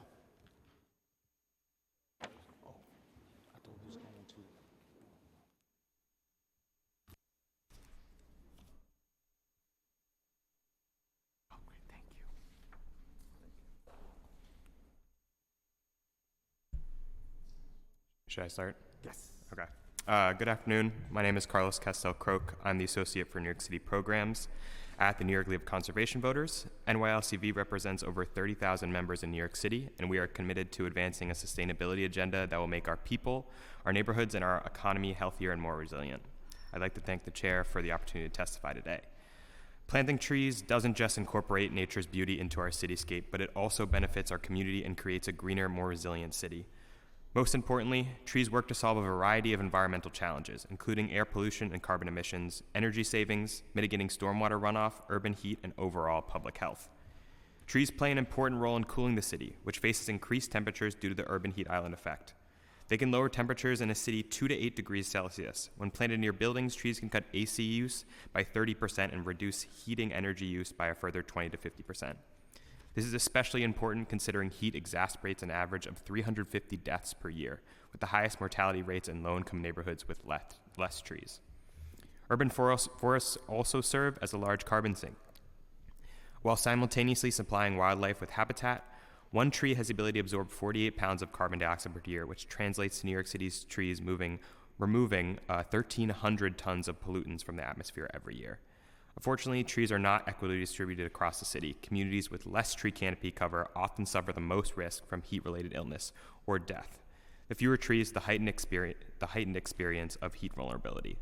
Lower income households also are exposed to worse air quality without the necessary trees available to absorb harmful pollutants. New York City's forests are also at a critical juncture. Without concerted efforts across the board, it can be challenging to preserve and protect our urban forest. Between 1984 and 2002 alone, New York City lost 9,000 acres of green open space to competing land use. But with major investments now, we could see an expanded and healthier urban forest in the coming years that will help us protect New Yorkers and fight climate change. Through the Play Fair for Parks campaign, we have pushed for 1% of the New York City budget for parks. While we didn't see this level of commitment from the city this fiscal year, we hope in the future we will have an investment in parks that will ensure all of our green spaces, especially our trees, are properly protected and maintained. Additionally, we stand with the Forest for All Nycc coalition to support the goal of 30% canopy cover by 2035, which will be easily achieved through an initiative like Borough President Levine's Million More Trees plan. Protecting and expanding the urban forest will be critical in the near future so we can improve the resilience of our city and fight climate change. I'd like to thank the chair and the committee for their attention to this issue and look forward to working with you all closely to ensure New York City has a healthy, thriving forest for generations to come. Thank you.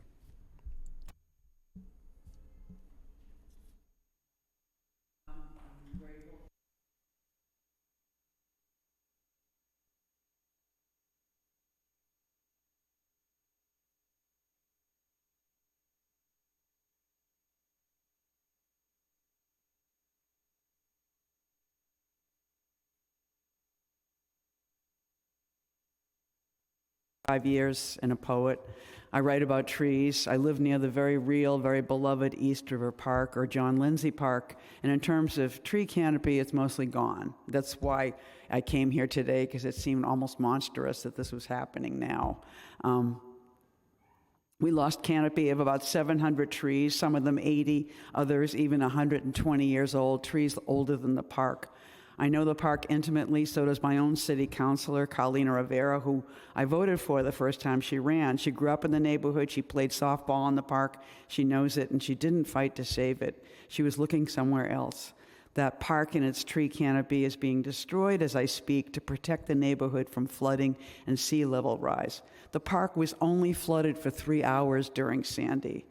The park should never have been destroyed. We should have never lost this tree canopy ever. As somebody young in my group once said, how do we know there will be any more 80-year-old trees? Which is an amazing question. They should never have been cut. It's happening because it's a poor neighborhood. And what used to be East River Park is, in fact, a really nice piece of real estate. Or a nice consulting job for Jamie Torres Springer, a nice fundraising tool for a mayor or two. I don't trust the institution I'm addressing. We implored Justin Brannon for an oversight hearing because the original environmental impact statement on Esker said it's fine. Yeah, for who? We begged Corey Johnson to intervene, and he said, I've never heard about this before, even though he voted for it. I've never been involved in New York City politics until I decided to fight for this park and these trees and this canopy, and I'm still fighting. What are you, and I'm talking to the City Council, willing to do for the health and sanity of the people of New York? As a group, you vote for every bad environmental plan that comes across your desk. You destroyed the wetlands in Graniteville for a big box store. You approved the development of Governor's Island. In fact, the person who's the head of the trust for Governor's Island said, it's a really nice piece of real estate. That's where I got that phrase. You support the people of Fort Greene losing their trees. They don't want to lose their trees. They're getting a concrete park. Who wants a concrete park? These are all poor neighborhoods. We need a parks department actually run by environmentalists. We need a New York City tree board that will not kill a single mature tree without making an informed environmental decision, not an engineering decision, not a contractor's decision, not a developer's decision. My park was destroyed for political reasons. Now you're having an oversight hearing about tree canopy while killing 1,000 trees. Why don't you come down to the East River Park and look at what you've done? About 400 mature trees remain in the north end of the park. If you care about tree canopy, why don't you stop the clear cutting right now? Otherwise, what are we doing here today? Wasting our trees and our time and our air for what? Ask yourself that, City Council. Thank you so much for being in the room, anybody who is still here.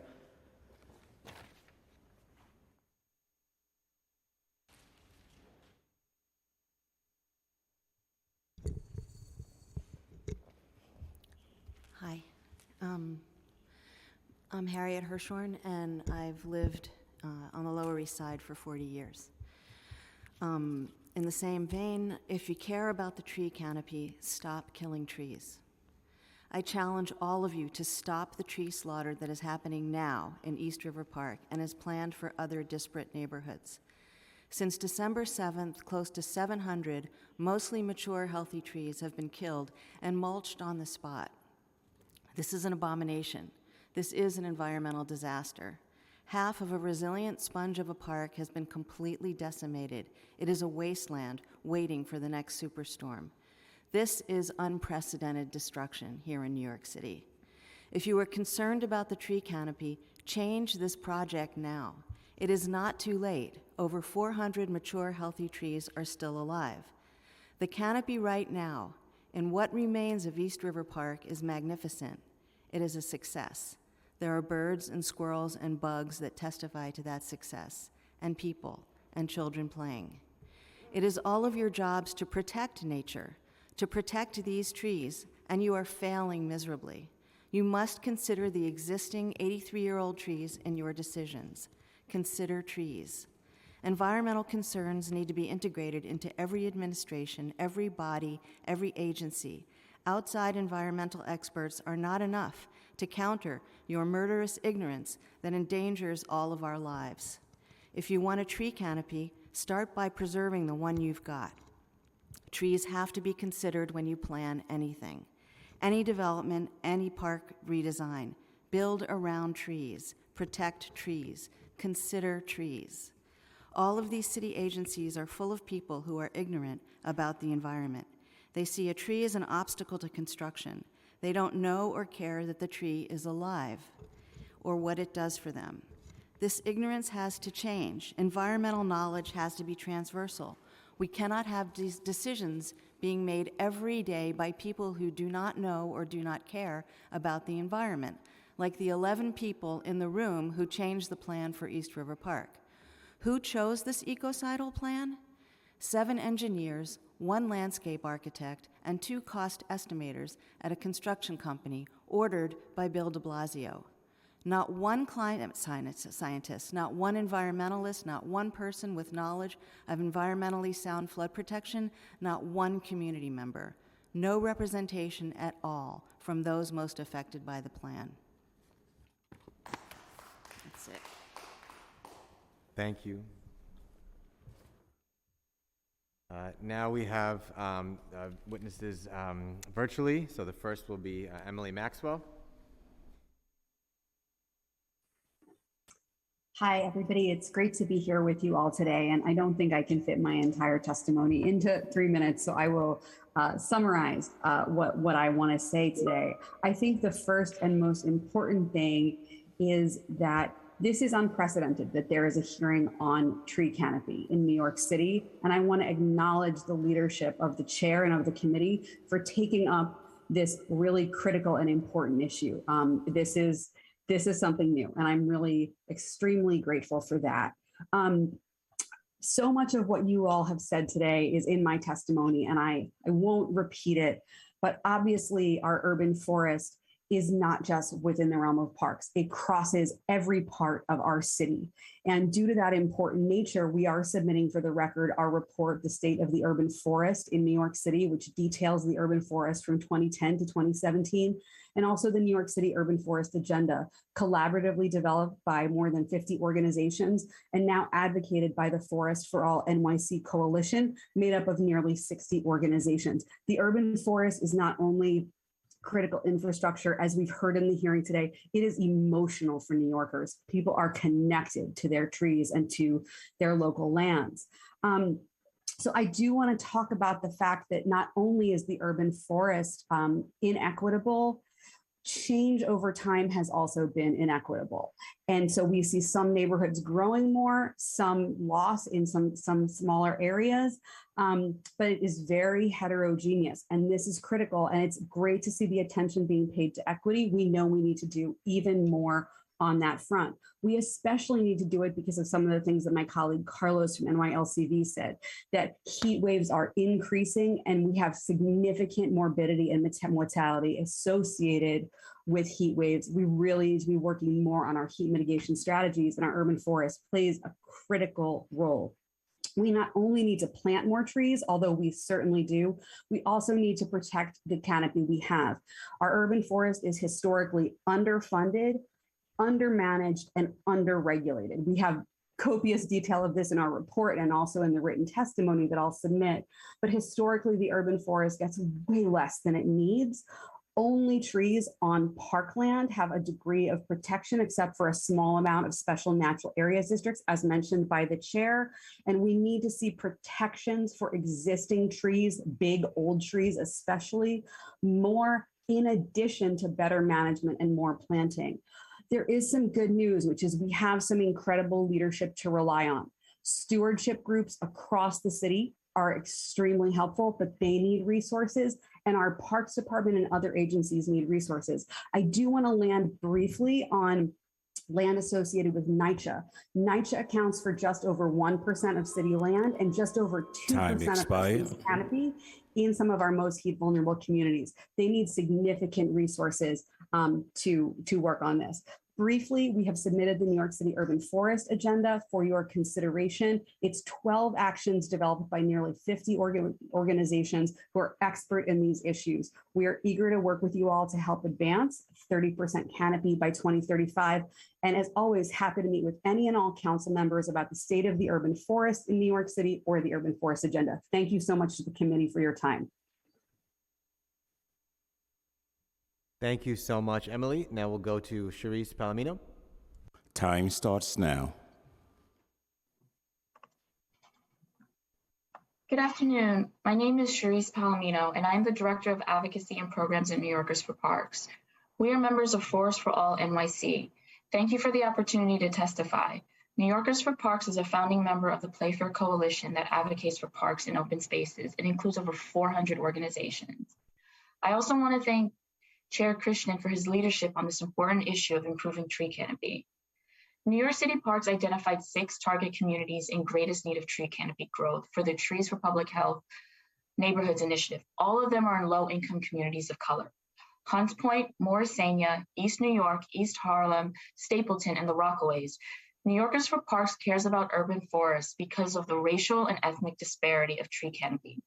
It has immeasurable and lasting impacts on communities and residents. In communities with higher tree canopy, the temperatures are on average 10 degrees cooler. It's time the City Council invests in a fully funded park system that can support and increase tree canopy growth.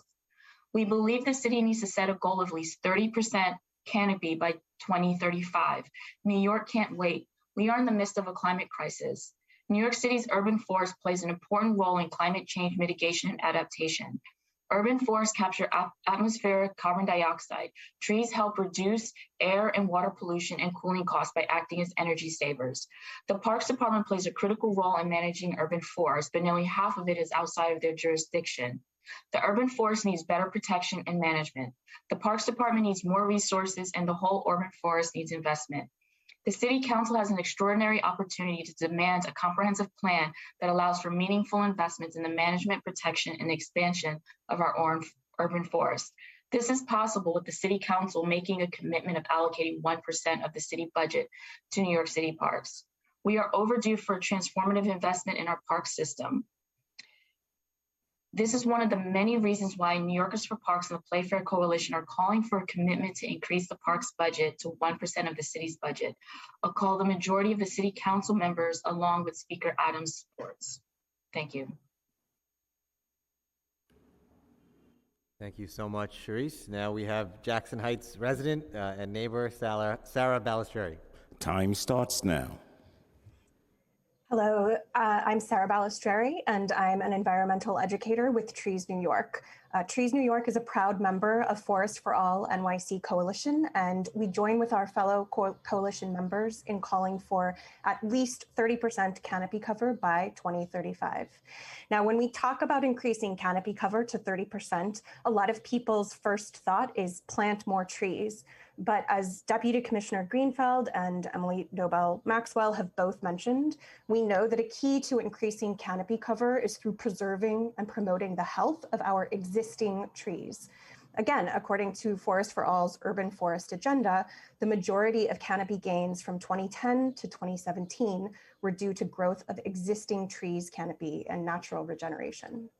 Now, luckily, New York City has over 250 stewardship groups who care for trees all around the city. Trees New York is one such organization, and we are the only group that trains and licenses community members to become citizen pruners in New York City.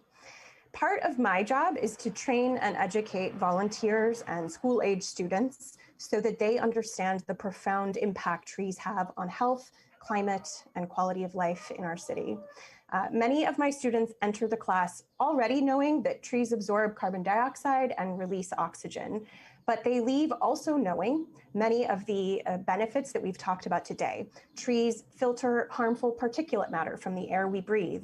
They capture rainwater, thereby reducing combined sewer overflow events. They keep temperatures in the city lower during hot summer months, not only by casting shade, but also through the process of transpiration in which leaves release water vapor into the air. And trees have a well-documented impact on humans' mental health and well-being.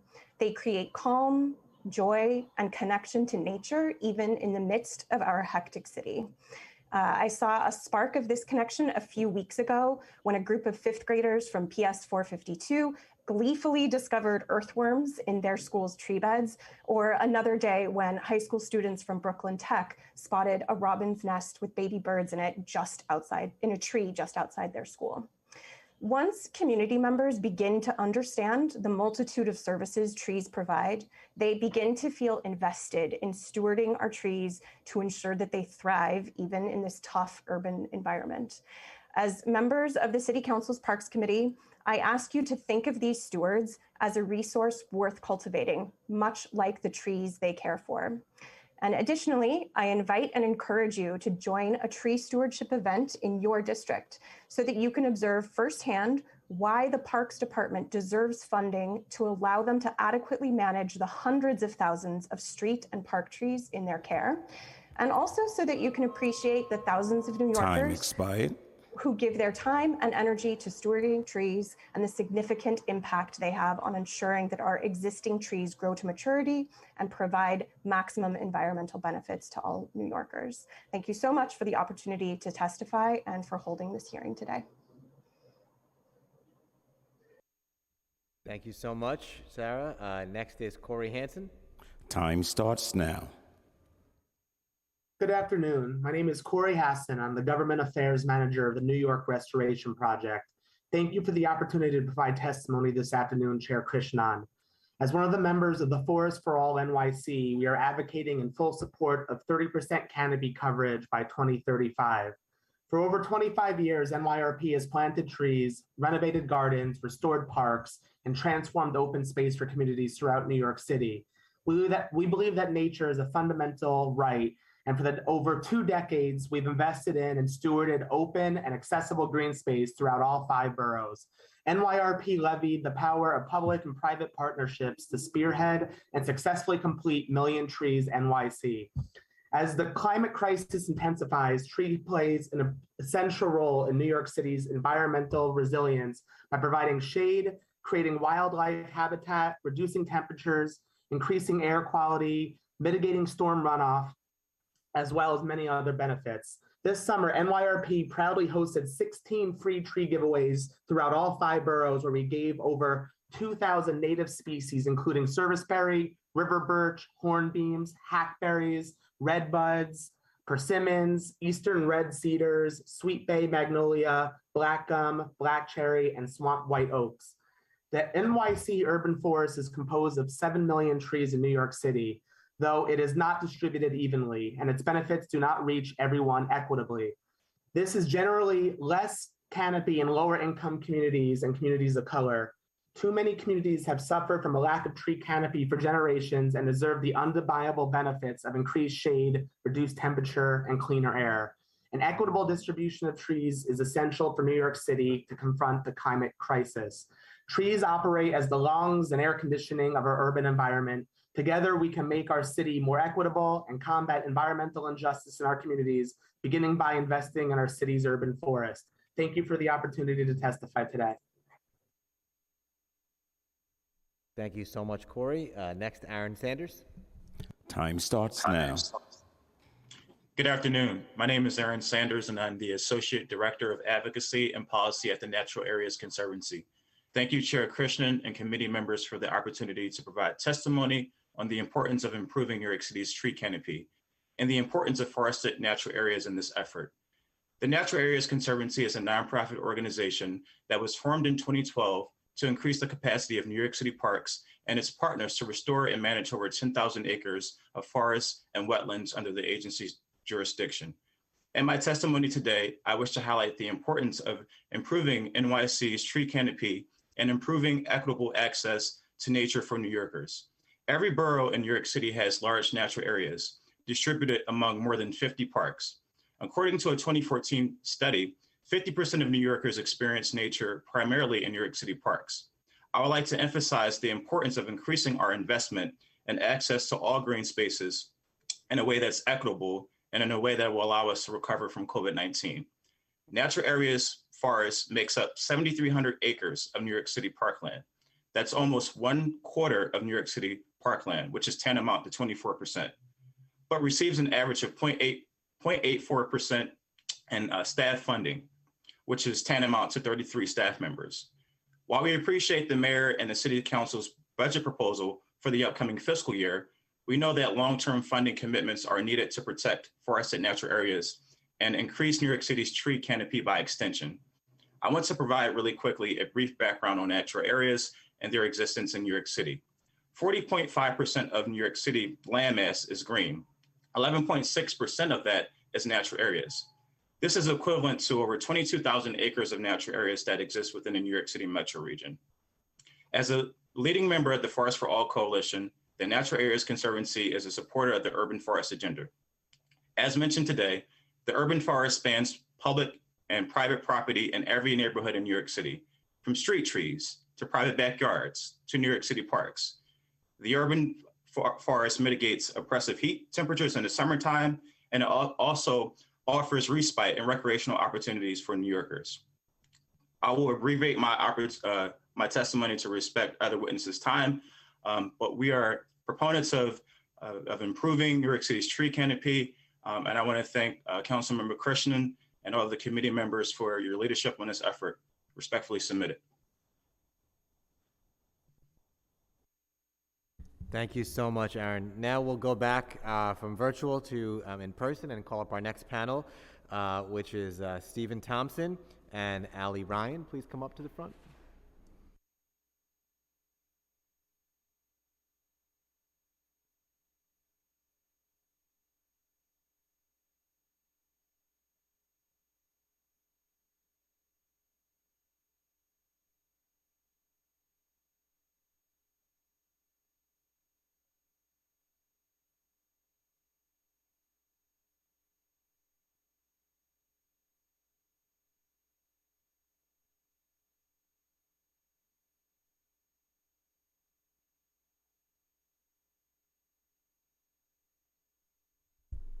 Hi, good afternoon. My name is Stephen Thompson, President of the Board of Directors of the Brooklyn Queens Land Trust, or BQLT. We are proud to be members of Forest for All NYC. Trees are not a neighborhood amenity. Rather, trees are vital environmental infrastructure and should be stewarded accordingly.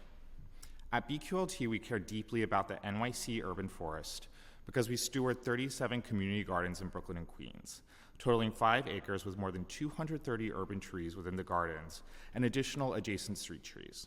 As gardeners, we know the vital role of the urban forest for shade and cooling effects, for trapping carbon dioxide and releasing life-giving oxygen, for climate change mitigation, for reducing stormwater runoff, for urban wildlife habitat, and for increasing the walkability and beauty of our New York City neighborhoods. We believe the city needs to set a goal of at least 30% tree canopy cover by 2035. BQLT understands that increasing the NYC urban tree canopy is an environmental justice issue. Many of our gardens are in Brooklyn community districts, CD17, CD4, and CD3, with low tree canopy coverage, which represent heat-vulnerable districts and are predominantly made up of people of color. NYC's lowest tree canopy coverage areas need to be addressed aggressively and given highest priority in funding and policy solutions. We also know firsthand the financial costs and targeted efforts that are required to maintain urban trees. Our regular tree maintenance work is thankfully made possible in part by discretionary funds from City Council members.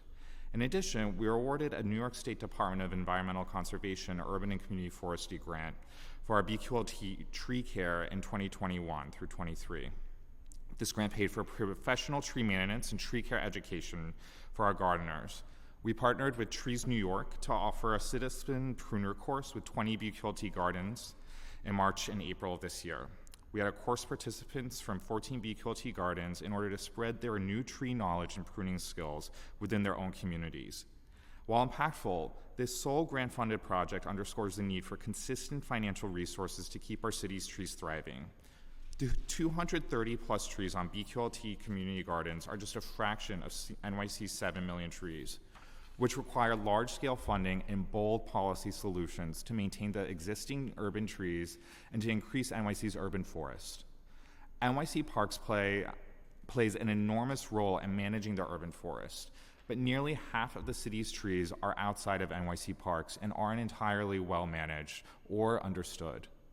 NYC Parks needs more resources and the whole urban forest needs protection, a plan, and investment in management and expansion. Thank you for the opportunity to testify before your committee. We look forward to continuing support of comprehensive tree care and access to nature for all New Yorkers.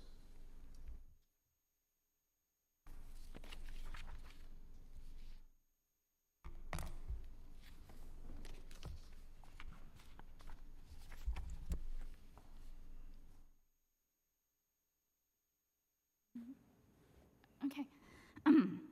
Stop chopping down mature trees. Hello, my name is Allie Ryan, and my family lives 2 blocks away from East River Park, which is in City Council District 2.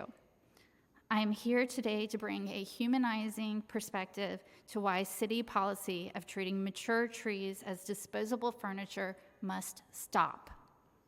I am a skin cancer survivor.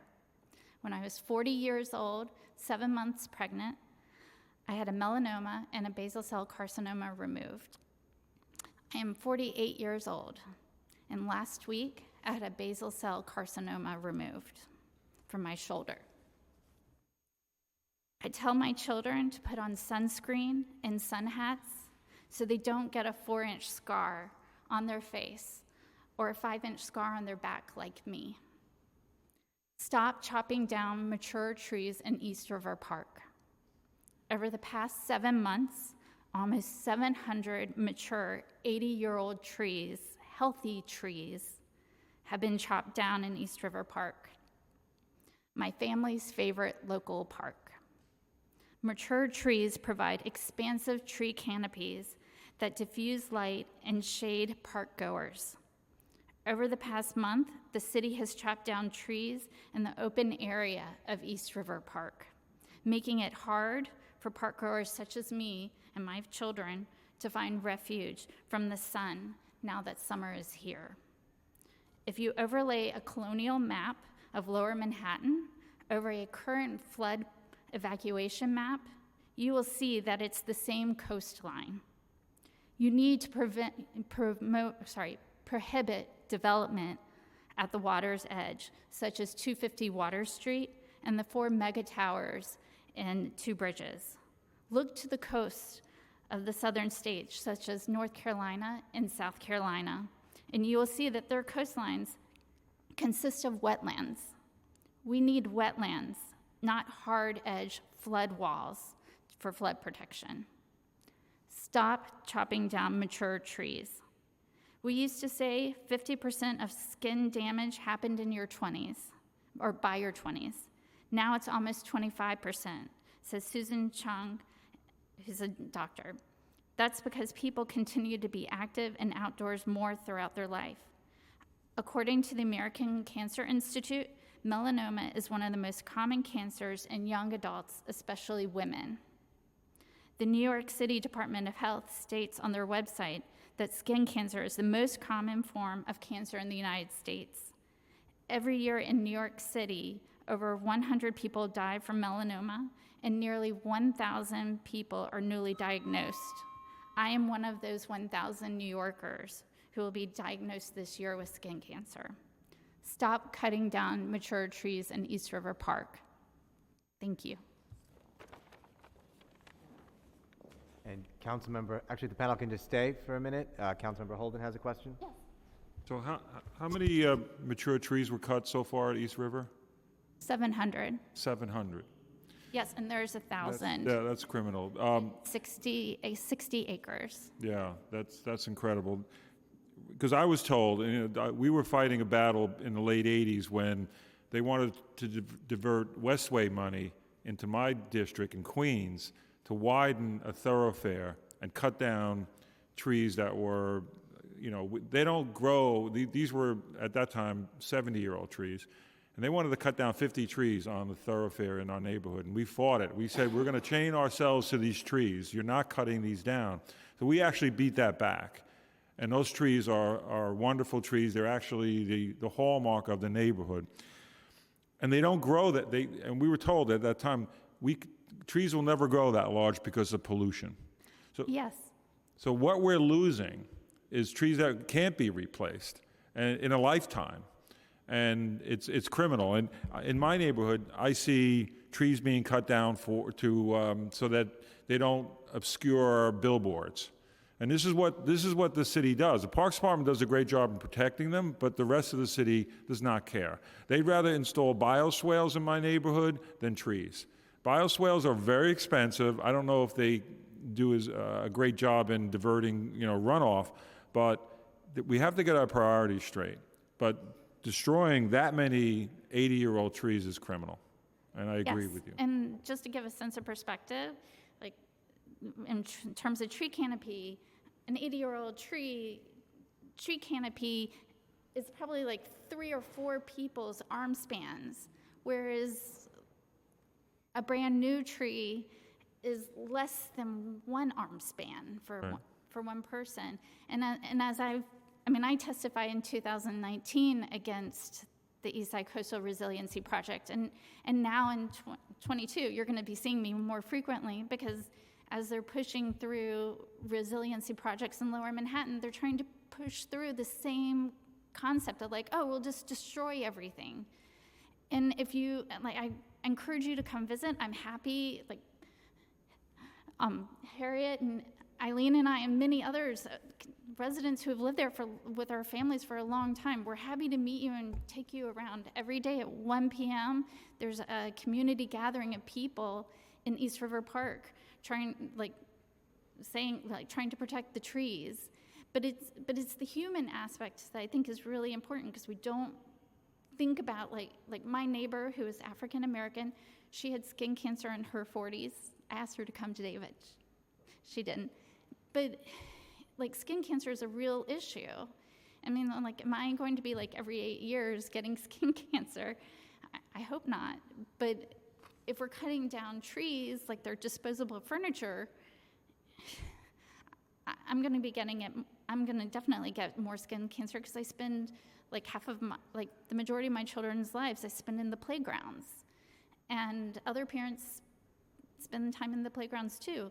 But we need. It's just right now, you have elected officials who are just ignoring what's going on in East River Park. I mean, you drive down the FDR, you can see the mounds of just dirt because 70% of the park has been decimated. And we need to fight to save the 30% that's still there. And even in Stuyvesant Cove in Keith Powers' district, they're about to demolish the rest of that park coming in this summer. And it's just it's summertime. And and the crazy part is, I mean, there's lots of documentation on Twitter and Instagram that shows you the trees being cut, like the 80-year-old trees, and they're healthy. They're not Yeah, sick. I agree. We have to move on, though, but I thank you for coming, and thank you all for coming and fighting for trees. One thing I also want to share that I have said repeatedly is that my children are 8 and 10 years old, and the plan for East River Park, the East Side Coastal Resiliency Project, in 2050, they're supposed to demolish the park again. So my children will never see 80-year-old trees in the park. So, like, I beseech you, I appreciate you having this hearing today, but we need to, like, call for an oversight hearing with the park, to address this problem. Thank you, Ellie. Thank you. Thank you for your testimony. Now we have Gabriella Velarde Ward, a virtual witness, right? Yeah, virtual. Okay. Yes, thank you. Yeah, I'm Gabriella Velarde Ward. I'm the coordinator of the Coalition for Wetlands and Forests. We're fighting to save the Graniteville wetland, which is, Graniteville is an environmental justice community, and we have no other open space. As we know, there are many benefits to trees. We know that we are partners in breathing with trees. The trees breathe out what we breathe out what the trees need, CO2, and they breathe out what we need, the oxygen. We know that trees filter the air of pollution. We know that trees and their root systems sequester carbon, which helps to reduce the effects of greenhouse gases and climate change. We know that tree roots in the spongy soil and wetlands filter water, which generally flows into other bodies of water. We know that forests under their understory buffer flood waters, that they did in Graniteville during Hurricane Sandy. We were not flooded at that time. We know that trees cool the air in forests and in the areas around the forest. We know that trees communicate with each other through their root systems. They help each other heal. And we know that trees and forests and shrubs heal human beings. They create beauty, and their energy lifts the human spirit. So why do we cut them down? I worked for the New York City Park Department and Capital Projects Division for 23 years as an architectural designer and a construction supervisor. One of the last big projects that I had before our retirement was in the forest at Midland Beach, right on the beach. That beautiful forest where pheasants visited was destroyed for a diner and a kiddie park. With climate change, we need to begin to think differently about where we put things. We should not be building on the shoreline. I was there before, during, and after Hurricane Sandy. I know of a filled dumpster that was lifted by the water, and it landed on an occupied car. The couple in the car were crushed. I saw bodies being carried out of the homes, having drowned inside their homes. I know of a mother with 2 children in her arms who ran for their lives. The storm surge pulled the kids out of her arms, and they drowned. I know of the man who rode the roof of his home to safety. There was no home under the roof, and I could tell you many more stories. I tasted the mold in the air for months. And after what some people called a tsunami, it was said that there were 15 feet of water on a construction site, and this construction site was right on the beach. 24 plus people died on that day from Hurricane Sandy. I can't help but think that if the forest remained, it would have buffered the storm surge, and perhaps not as many people would have died. This is the 4th forest I've seen cut down since I've moved to Staten Island 17 years ago. Mount Manresa, Snug Harbor, next to the Tuscan Garden, Midland Beach, Diner Project, which was my project, and the Graniteville wetland. So if we know all of the benefits of forests and canopies bring, including buffering the effects of climate change, why are we still allowing them to be cut down? We lost almost 1,800 mature trees in the environmental justice community of Graniteville, freshwater wetland, and the community was flooded during Hurricane Ida. We had never been flooded before. We lost and will be losing trees at River North, on the northeast side of Staten Island. We lost, as has been said earlier, 700 and more are in danger at East River Park, and there are others which are in trouble, Inwood Park in Manhattan, Fort Greene Park in Brooklyn, and how many others? When will we take seriously the extreme danger that New York City is in with 520 miles of shoreline? When will we protect people from the next storm to come and not the last storm? When will we expect the private sector to conform with the requirements of the public sector? When will we consider the lives of people along the New York City shoreline as more valuable than the profits of the developers? When will we take climate change seriously and stop cutting trees? My suggestion is, after having been on the front line, that the New York City Parks Department must protect our natural resources, trees, forests, marshes, and wetlands, and not cut down healthy ecosystems and destroy them. And New York City and New York State must begin to purchase the privately owned resources and keep them from development. If we are to avoid total disaster from the effects of climate change, we must do this. And I've repeated some of the things that I've said before because I want to emphasize their importance. Thank you. Thank you very much. Next, we have Sarah Hobel. Time starts now. Good afternoon, Chair Krishnan and members of the council, and thank you for holding today's unique and important hearing on improving the city's tree canopy. My name is Sarah Hobel, and I serve as the Executive Director of the Horticultural Society of New York. As a service provider with 120 years of experience tending to the nature of New York City, the Hort would like to advocate for the importance of supporting our vital urban tree canopies equitably across our city. The Hort's mission is to improve human life through horticulture. Through our work, we have observed that the trees and plants on our city streets are often the primary access to nature for many New Yorkers, especially those from vulnerable communities. At the Hort, our crews cultivate and maintain thousands of trees and tree pits across all 5 boroughs, funded primarily through the generosity of City Council. Our crews expand the size of tree pits, install tree guards, amend the soil, water, remove weeds and waste, and install complementary plantings to sustain the holistic health of our urban forest. As this number continues to grow, we need to advocate for tree health from the ground up. Not only planting trees, but also improving their survival rates by improving our tree pits. As previously stated many times, the environmental benefits provided by our urban forest are innumerable. Our urban forest provides shade, cools the air, sequesters carbon dioxide, intercepts particulate matter, and helps manage stormwater runoff. It is also without a doubt that our tree canopy nurtures physical and mental health, as also has been mentioned. The Hort is an organization that has pioneered and advanced the field of horticultural therapy in the country. We have directly observed the social and psycho benefits that trees and plants bring to communities. In short, access to nature reduces stress, as measured by reduced heart rate and blood pressure. Green space, as we know, offers cultural gathering places, oases for contemplation, and powerful analogies of growth and endurance that apply to human life, especially in an urban environment. And while I have shared several of the environmental and social benefits, there are still benefits to the urban canopy that I didn't address, and others that are still being documented. Uniquely, we've just discovered that, not us, but Rutgers, that the tree cover in canopies provides the essential pathway for our pollinating native bees, a fact I certainly didn't know before. Our tree canopy nourishes a more resilient, vital, and healthy New York, and we at the Hort strongly believe in the need to bolster both the quantity of trees and the quality of their care. Thank you for holding this meeting, and thank you for this top priority and an unusual one, and for providing us the opportunity to testify today. Thank you so much, Sarah. Next, we have Jennifer Bombardier. Time starts now. Hello. Thank you so much for having me today. My name is Jennifer Bombardier, and I'm the Education Manager at the Lower East Side Ecology Center. We are members of Forest for All NYC, and we thank the chair and the committee for holding this space to speak on behalf of our urban forests today.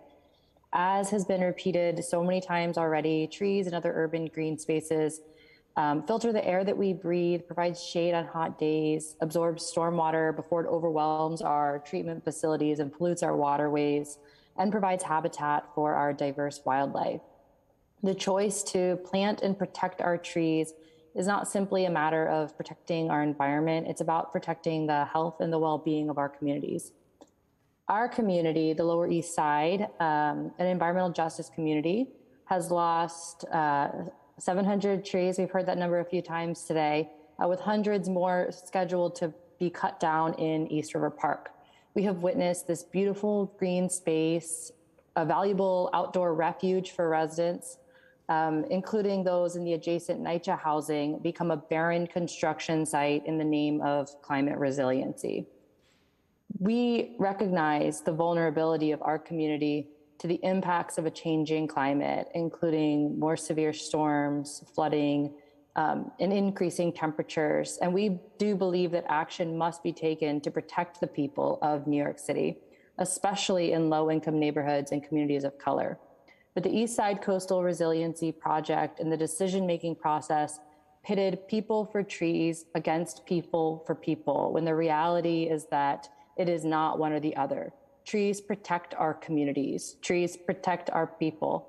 Trees provide the climate resiliency that we need for our future.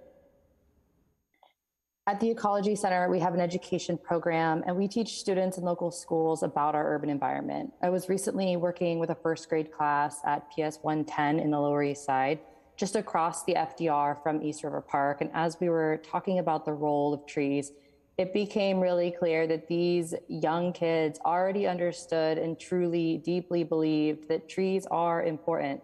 They had an innate enthusiasm for caring for these trees and protecting them. They didn't need to be convinced.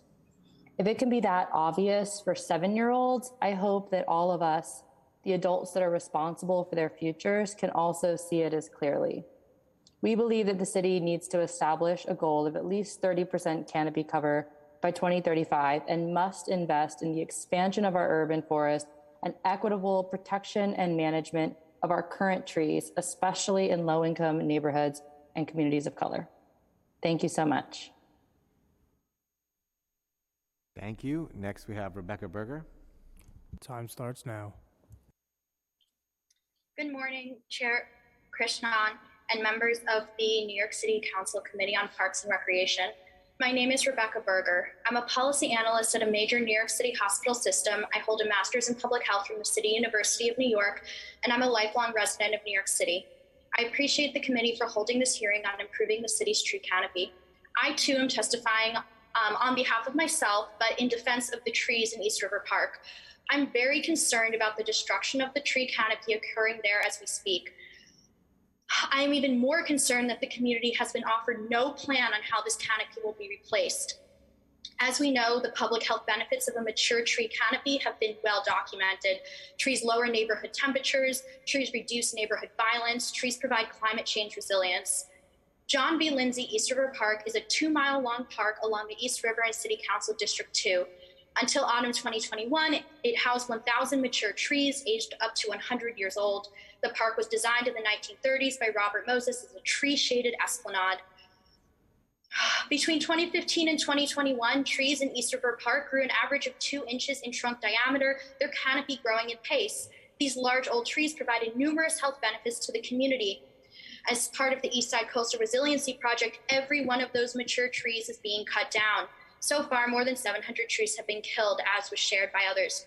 The city claims this is necessary for climate resilience, but has provided no public plan for how the tree canopy will be replaced.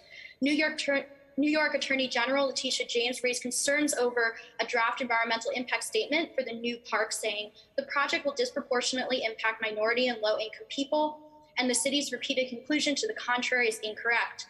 Through the East Side Coastal Resiliency Project, Nycc's Baruch houses, Lillian Wald houses, and Jacob Rees houses are being robbed of a local tree canopy.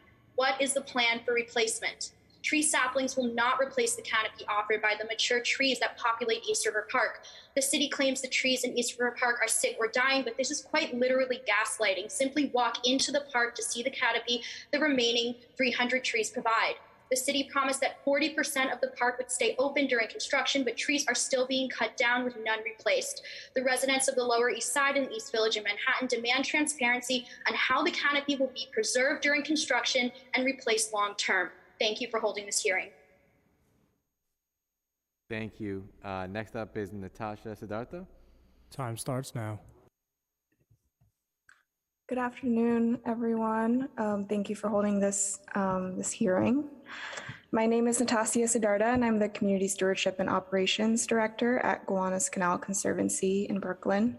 I oversee community stewardship and volunteer programs and stewardship of local green spaces, including street trees and other park spaces.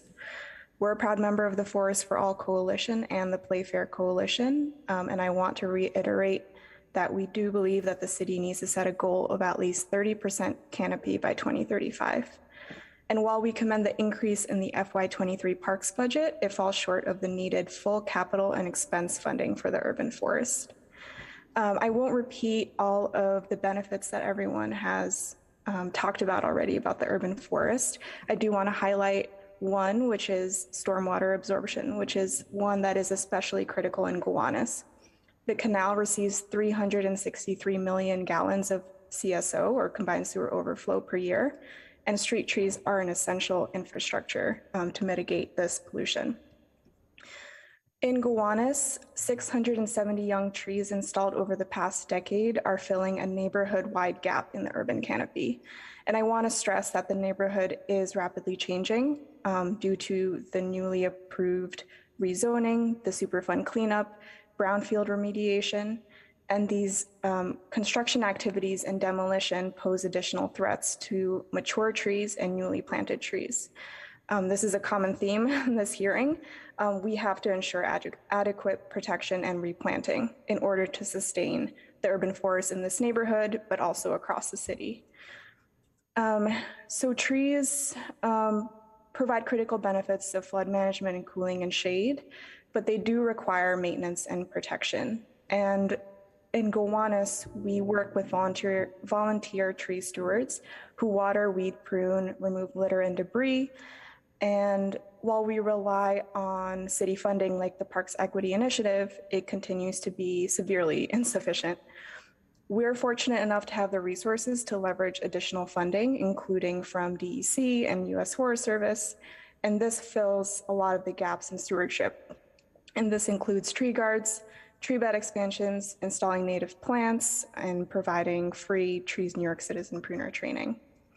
And these street trees will always need maintenance beyond what volunteers and community organizations like Gowanus Canal Conservancy can do, and countless others across the city. And this includes structural pruning, stump removal, sidewalk repair, invasive species control. And so I urge the council to end the long-term underfunding of the Parks Department and the workers who care for these trees, and continue fighting for 1% for parks. Thank you. Thank you. Next, we have Matt Molina. Time starts now. Yes, I have to. Oh, good afternoon. My name is Matt Molina. I'm the director and founder of NYCH2O, and I enjoy listening to everyone's testimony, and just reminds me about how many people care about trees. And I can't remember who it was. Maybe it was from the Trees New York, said that there are 250 partners that they work with around the city.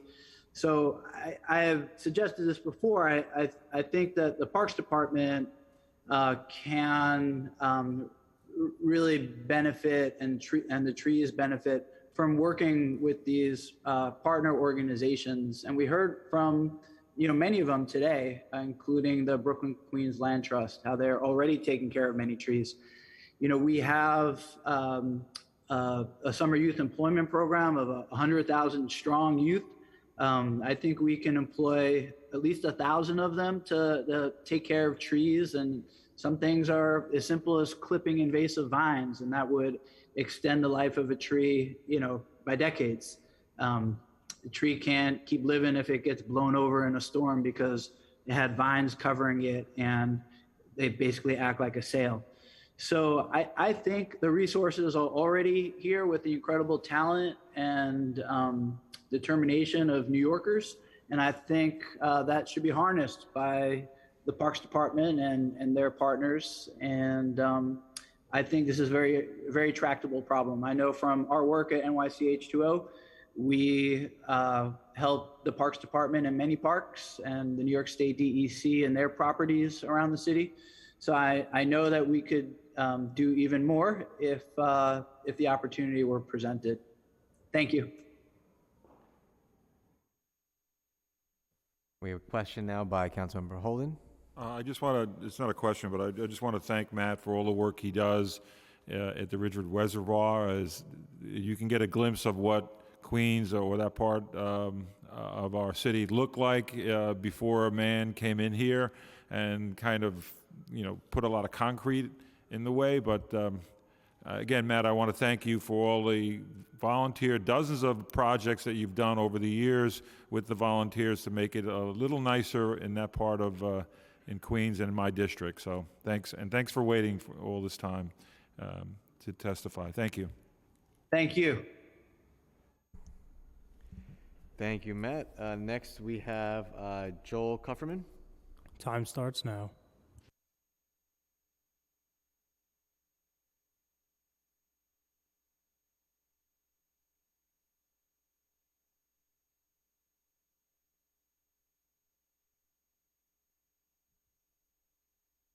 Joel Kufferman.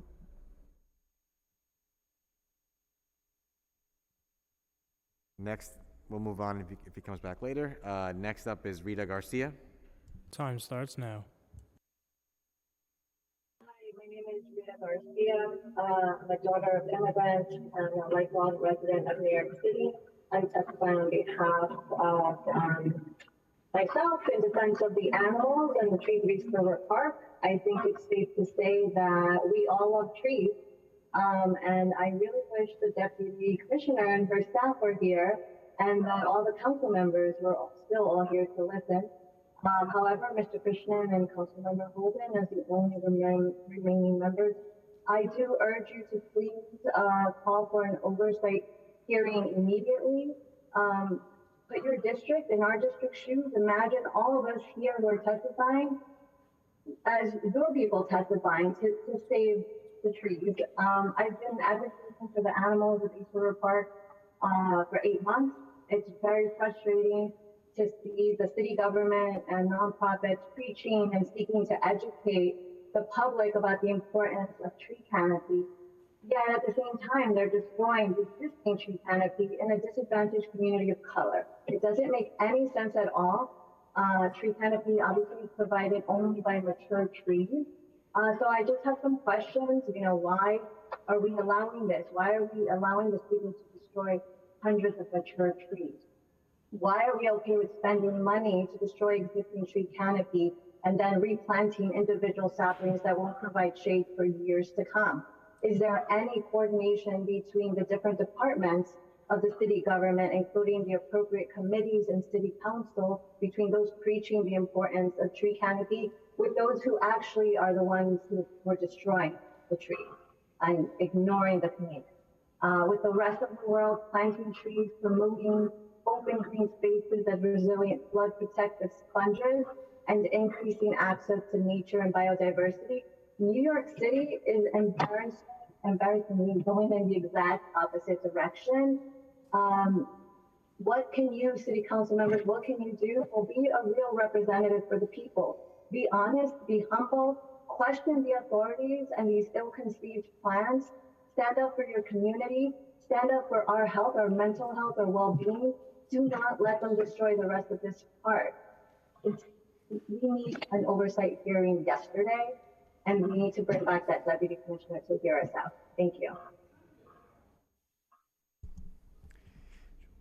Thank you. We're going to go back to Joel Kufferman. Time starts now. You hear me now? Yes. Yes. Okay. I'm Joel Kufferman. I'm the Executive Director of the Environmental Justice Initiative.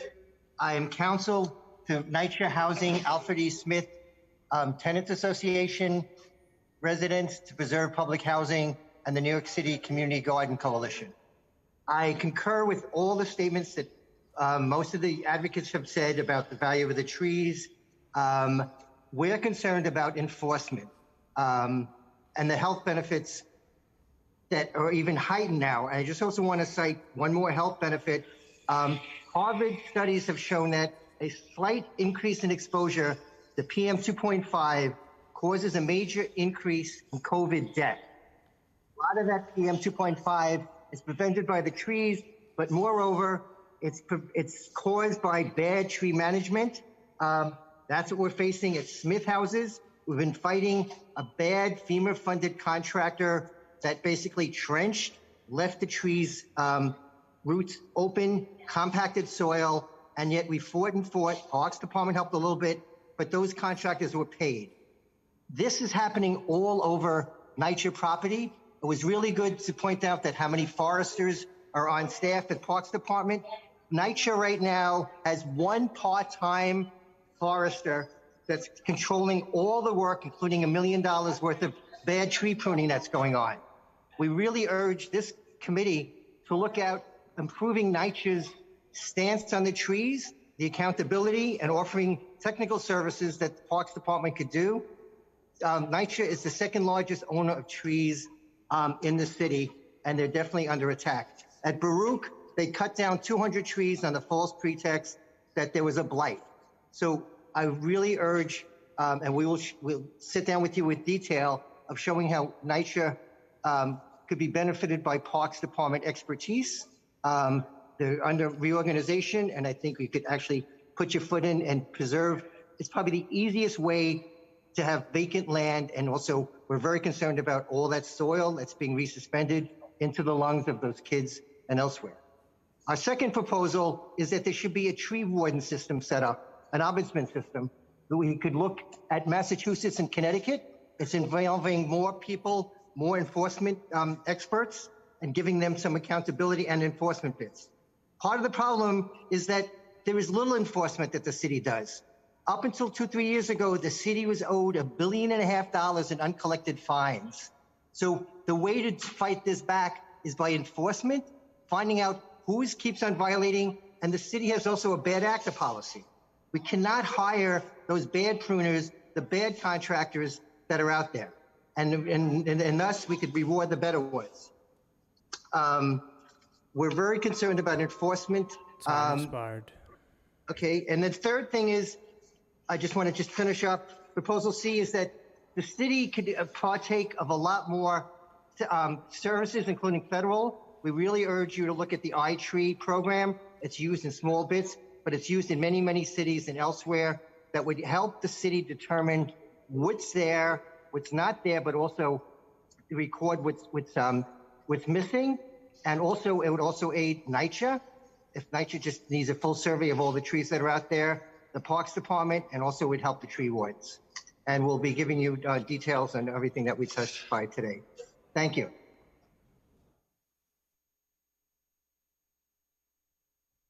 Thank you. Next, we have Alexander Bendit. Time starts now. Good afternoon. My name is Alexander Bender. I'm a co-founder and the managing partner at Trilocks. We are a Greenpoint, Brooklyn-based design, custom fabrication, and millwork practice that specializes in locally sourced sustainable wood. Trilocks is New York City's leader in connecting the design construction community with wood reuse and reclamation practices, as well as sustainable forestry management and local wood supply chains. And for over 10 years, we have been committed to innovative design, environmental integrity, and community stewardship. And we proudly serve in a leadership role within Forest for All NYC. I'm here today to not only lend another voice to the choir, raising awareness about how crucial it is to support and expand the New York City urban forest. We believe the city needs to set the goal of at least 30% canopy cover by 2035, provide additional resources to our Parks Department, and develop updated legislation and incentives for tree protection and expansion on private land. But to also call attention to the management of that our trees need in order to stay healthy and continue providing all of their important benefits. Expanding the canopy and bringing these benefits to underserved communities that do not have them is essential and is just the right thing to do. But there is one thing that we can do once these trees have finished serving us as standing trees to preserve their environmental benefits and further bring value to our community. And that is salvage them and transform them into usable timber. Timber is the world's most sustainable material. It is solar powered, and it provides so many benefits as a growing, thriving tree, including mitigating climate change. I will not repeat those benefits that have been mentioned so many times in previous testimony. If trees are not salvaged, all of their stored carbon, all of their hard work of carbon sequestration over their lifetime is lost and returned to the atmosphere. Trees can be a part of the solution to climate change only if they are thoughtfully managed and salvaged and their wood reused. Tree salvage is a win-win-win situation where we can reduce our carbon emissions and landfill, saving taxpayer dollars, create local green jobs, and jumpstart a circular, local, and resilient wood supply chain for local manufacturing and reuse. Trilox is exploring this in partnership with forest managers at Parks and Greenwood Cemetery, amongst others. And we are developing innovative practices that we believe can turn into policy with impact. We have the opportunity here to strengthen our forest and community together. And we can do that with thorough policy and systems thinking, as outlined in the Urban Forest Agenda, from planning to planting, to care to salvage. Thank you for holding this hearing today, making trees a priority, and the opportunity to testify. Thank you so much. Next, we have Lucy Cotin. Time starts now. Hi, my name is Lucy Cotin. Thank you for holding this hearing. I have been working with residents citywide to save trees and the natural environment. Today, I'm not only speaking for myself, but I am also speaking for the New York City group of the Sierra Club. The New York City group consists of over 15,000 members across the 5 boroughs of our city. I will abbreviate my testimony because much has already been said. I won't repeat all the wonderful benefits of trees. I hope we're all familiar with that now. We also know that urban trees are disappearing across the country right now. We also know that low-income communities have far less tree coverage and canopy than wealthier communities. The Parks Department under Commissioner Mitchell Silver planned to remove 83 mature, healthy trees in Fort Greene Park, so far halted for the moment by a Sierra Club and community lawsuit, but it is still pending. The city now plans to demolish the elevated, pristine green space of Wagner Park by Battery Park City. A lawyer and vice president of Battery Park Alliance stated during Hurricane Sandy, it did not flood, it was on high ground. The notion that you need to spend several millions of dollars to tear up one of the most beautiful parks in all of New York City in order to reconstruct it strikes us as a bit of a scam. A couple more things. The city council should focus on maintaining our urban forests and not just focus on new trees that have a low expectation of survival. And furthermore, underlying reports when foiled for the East River Park project in Fort Greene Park, when released, were heavily redacted by the relevant agencies, denying the public of the underlying information, the decisions that were made. Advocates were then forced to go to court and pay a lawyer to get the unredacted report. These reports are paid for with the tax dollars, supposedly for the benefit for the taxpayers. And Sierra Club has some recommendations, which I will send to you. Just one other thing, in 2006, the U.S. Forest Service discussed a goal of achieving 30% of urban tree canopy by 2030, not 2035. This was commissioned by New York City Parks Department. 2006 documents, they talked about this. And now we're talking about this, how many years later? 30% by 2035. I could go on, I have a lot more, but thank you very much. I hope, and I want to thank all the wonderful advocates who are here today speaking for the trees. We need to speak for the trees because the Parks Department has not. They have cut down our large, mature trees mercilessly. Thank you, Gabriella, Eileen, Harriet, Allie, Rebecca, Anna, who's waiting to talk, and all the rest of you who have advocated for the trees. Thank you. Thank you so much, Lucy. Now we have Anna Theophilopoulos. Time starts now. Thank you. You don't need to pronounce my name. I know my surname is a very difficult Greek one. Thank you. Thank you for organizing the hearings. It was very well timed. I will start by asking the committee a simple question. What are the connections, responsibilities, and accountability between city departments that seek to educate us about the importance of the tree canopy for heat mitigation, public health, and environmental benefits, and those which currently employ and oversee contractors who destroy existing, mature, healthy tree canopy under the East Side Coastal Resilience Plan in the southern part of East River Park and also adjacent Nycc communities in the Lower East Side and East Village, as previous speakers said. Now, next, we have also that we hear that the city is rushing to destroy the healthy trees in the Wagner part of the Battery Park City, which was not even affected by Hurricane Sandy because of its elevation. And as others said, the city contractors will still proceed to destroy the remaining 300 to 400 remaining trees in the East River Park on the north side, despite their obvious failure to adequately address the unhealthy, toxic fumes emanating from the ground after the careless excavations and demolitions of all the structures in the southern part of the East River Park. Is there any coordination among the different agencies, city departments, and committees of this council between those who preach about the importance of tree canopy and those who are destroying it? And in today's hearings, we heard a lot of talk about planting new trees, both by council members and the park department, about the need for planting trees, but nothing about stopping the city itself from destroying its own trees. New Yorkers know about the importance of tree canopy. You don't need a degree in environmental science to know that tree canopy is provided by mature trees and not the small saplings that city officials are touting currently as the answer to the excessive heat already plaguing New York City. You can tell that by the large number of residents using parks, especially those living in environmental injustice neighborhoods.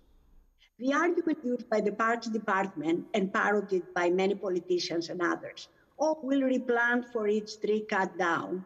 It sounds good, but it is grossly misleading, because trees take decades to reach big tree status. What is taken away in canopy, carbon storage, wildlife habitat, and more in just hours will take decades to replicate. Time expired. So my plea to all politicians, including the chairman of this committee, is please stop reminding us of the importance of tree canopy for our physical and mental well-being. We know. Instead, take urgent action to stop the tree destruction by the city itself, which is happening right now. Thank you. Thank you so much, Anna. Next up, we have John Plench. Time starts now. Yeah, can you hear me? Good. I hope so. Yeah, I didn't know I was going to be speaking, so I haven't prepared anything written, but I'm just going to get a lot off my chest. I am a 30-year resident of the Lower East Side, teach at the New School Parsons and 2 schools in the East Village. I've raised 2 children in the East River Park, Thompson Square Park, and Wagner Park, and what we're talking about. And I come to you today first as a very concerned father and concerned about the future fathers in this neighborhood. And secondly, as an advocate for our parks and our canopy, which I didn't appreciate so much until I found out that it was being taken away from us. But I saw firsthand the effects of access to open green space and an untrammeled area like the East River Park on my own children, later learning all of the health benefits. But I saw it firsthand. And my children that I take from this school over there to play soccer. And when we talk about planting saplings, I appreciate that gesture, but that is under the possibly false assumption that soil in the future will support a mature tree. So I urge you to look at 2 things right now. Tomorrow, 8 a.m., look tomorrow at the East River Park's East Side Coastal Resiliency Project and the Wagner Park Project. I've seen firsthand super healthy trees. Part of this plan was they said, oh, we need to take these trees out because they're not healthy. They are super healthy. I grew up in Indiana as a boy. I know a healthy tree. There were possibly 2 of the 700 trees that were damaged. The rest were very healthy, sirs and mesdames. I'm very emotional about this. Secondly, my activism started when I found out there was a much better plan that would have served this community and given the children there much more access to green space and not taking it away. We are coming into very hot, longer summers for the next decades. And I'm very, very concerned about the children and elderly people in the Lower East Side without that buffer, And when I found out later there was a better plan that would have protected about 700 of these trees and given the people in the Lower East Side more green space in the housing areas, I became very involved. And not going into all the other scientific things that people have been doing, but the humane thing is there is no place for the people in the Lower East Side to have respite from the heat, asthma, air quality, and just to go study and sit under a tree and do their homework, which my children did. I am here for the future children of the Lower East Side, which will not see shade or cooling effects of trees for 30 or 40 years. And I urge you tomorrow to call a hearing on these 2 projects. Tomorrow, please. Thank you so much, John. That concludes everyone who was signed up for testimony, except for a few names I'm going to read now of individuals who had signed up, but it's not clear that they're still here. If they are, please let us know. If you're on Zoom, please use the raise hand function to let us know, and you can testify virtually. So I'll go through each name. One is Donnie Welch, Diane Katz,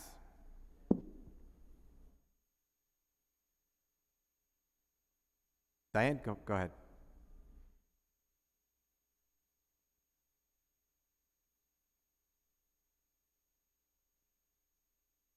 Diane, you can testify.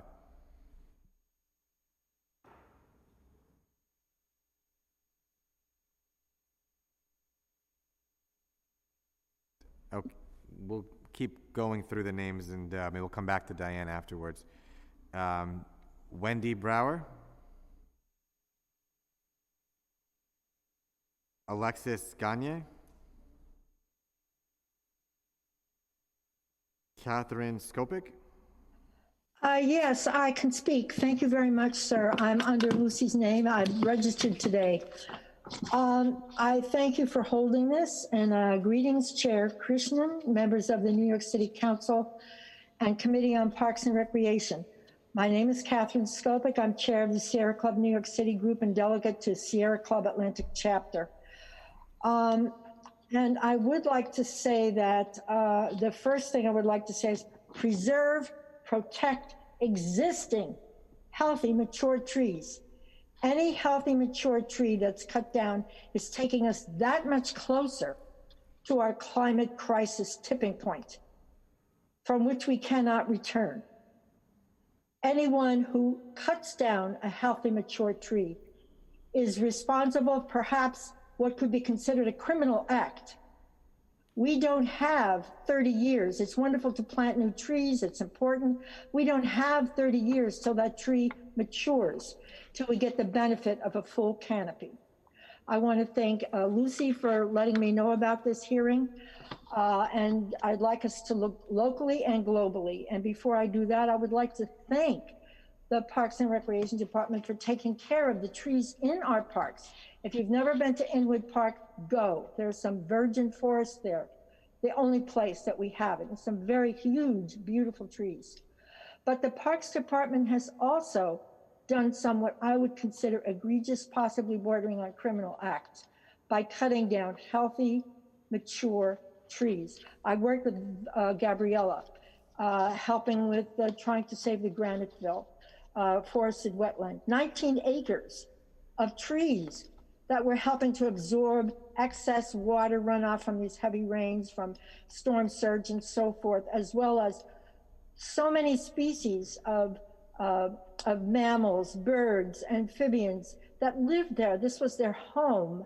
So not only did the Graniteville wetland with all its wonderful trees save the neighboring people from flooding, which have been flooded since those trees were cut down. About 85–90% of the trees were cut down, and they were very badly flooded and did not have flood insurance because they never flooded before, because they had the trees to absorb all that excess water. And in the East River Park, from what I understand, I went to the hearings where they were showing the original drawings from the plan that people in the community worked on for 4 years, and then someone came in with a brand new plan that the city worked on. And I'm not an expert on this entirely, but I've grown up in the country, I lived near, did a lot of hiking, camping in the woods. If you have to fill in dirt for the resiliency to prevent flooding in East River, you can add dirt to existing trees several feet up the trunk. It doesn't sound like a very ideal situation, but it's much better than cutting them down. We can't wait 30 years for all these trees to grow.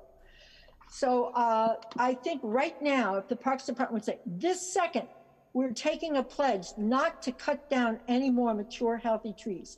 If you walk down Broadway from 14th Street, around where Grace Church is, you will see there's a bend in Broadway. And the farmer who sold the land there said, you can't cut this tree down. It was a very old tree that they could buy the land, but they could not cut that tree down. That's why Broadway bends there. I wish that we had more of that kind of respect for the natural environment, the sacredness. A tree is a sacred living object, our ancestor. You cannot cut them down. Parks Department, please, this moment, make a pledge not to cut down any more mature, healthy trees anywhere. Developers will have to do something else. Do not appease the developers. And also, I'd like to take a look globally. We have lost so many trees because of global warming, forest fires, flooding. Because the winters don't get cold, we have all these beetles, so we've lost huge forests to these beetles. California alone lost 600 million trees in the past several years, 600 million. And the boreal forests all around the globe, the boreal forests are forests that are out in the upper temperate region, going all around the globe. Those forests are essential, and some of them provide more carbon dioxide absorption than does the Amazon forest. And we're losing those forests because of man-made reasons, the Amazon, so they can clear the land to raise Ms. Goldberg, I'd encourage you to finish your testimony soon. Okay, one more minute. So please, please, Parks Department, continue with the wonderful work you do preserving our parks. Do not be responsible for cutting down one more healthy, mature tree. And thank you for holding this. And thank you, each and every one of you on this call, for the wonderful words. You really heartened me and all of us. Thank you. I'm sorry there are two of me here. Don't worry. Thank you so much. Our next is Anna Bakis available? Anna Bakis, are you on? No. Okay. Well, thank you all so much for your testimony today. That concludes our hearing on improving the New York City's tree canopy. I think you all heard from the testimony today. One thing is clear, that as one witness had testified, trees are not amenities for neighborhoods, but they're a crucial part of our infrastructure, a crucial part of our plan to make the New York City more resilient. And it's not equal across our city. Access to trees, access to green space, the need for more trees, and it's directly correlated to the issues of temperature across our city. And it's no surprise that communities that are most heat vulnerable are communities that are often the most vulnerable in so many other aspects too. And I want to thank everyone who came to testify today on these issues. I want to also encourage us as a city to fight and advocate relentlessly to get towards our goal of 30% tree canopy by 2035, and to see trees as the climate, resiliency, and racial justice issue that they are, as well as a public health issue too, and a public safety issue, as I mentioned before. I want to say a big thank you to our council committee staff for today's excellent hearing. Christopher Sartori, Patrick Mulvihill, Chima Obisher, Rose Martinez, Nicholas Montalbano. Thank you also for the great data and maps as well. And of course, thank you to my staff, Greg Clark, our legislative coordinator, Chuck Park, our chief of staff, Chanel Martinez, community affairs coordinator, Shamina Rahman, community affairs coordinator, Waylai Rice, our district director, and Kevin Montalvo, our communications coordinator. And thank you to all my colleagues too for today's hearing. Thank you to our council staff as well and our sergeants. We appreciate it very much. And that concludes the hearing of today.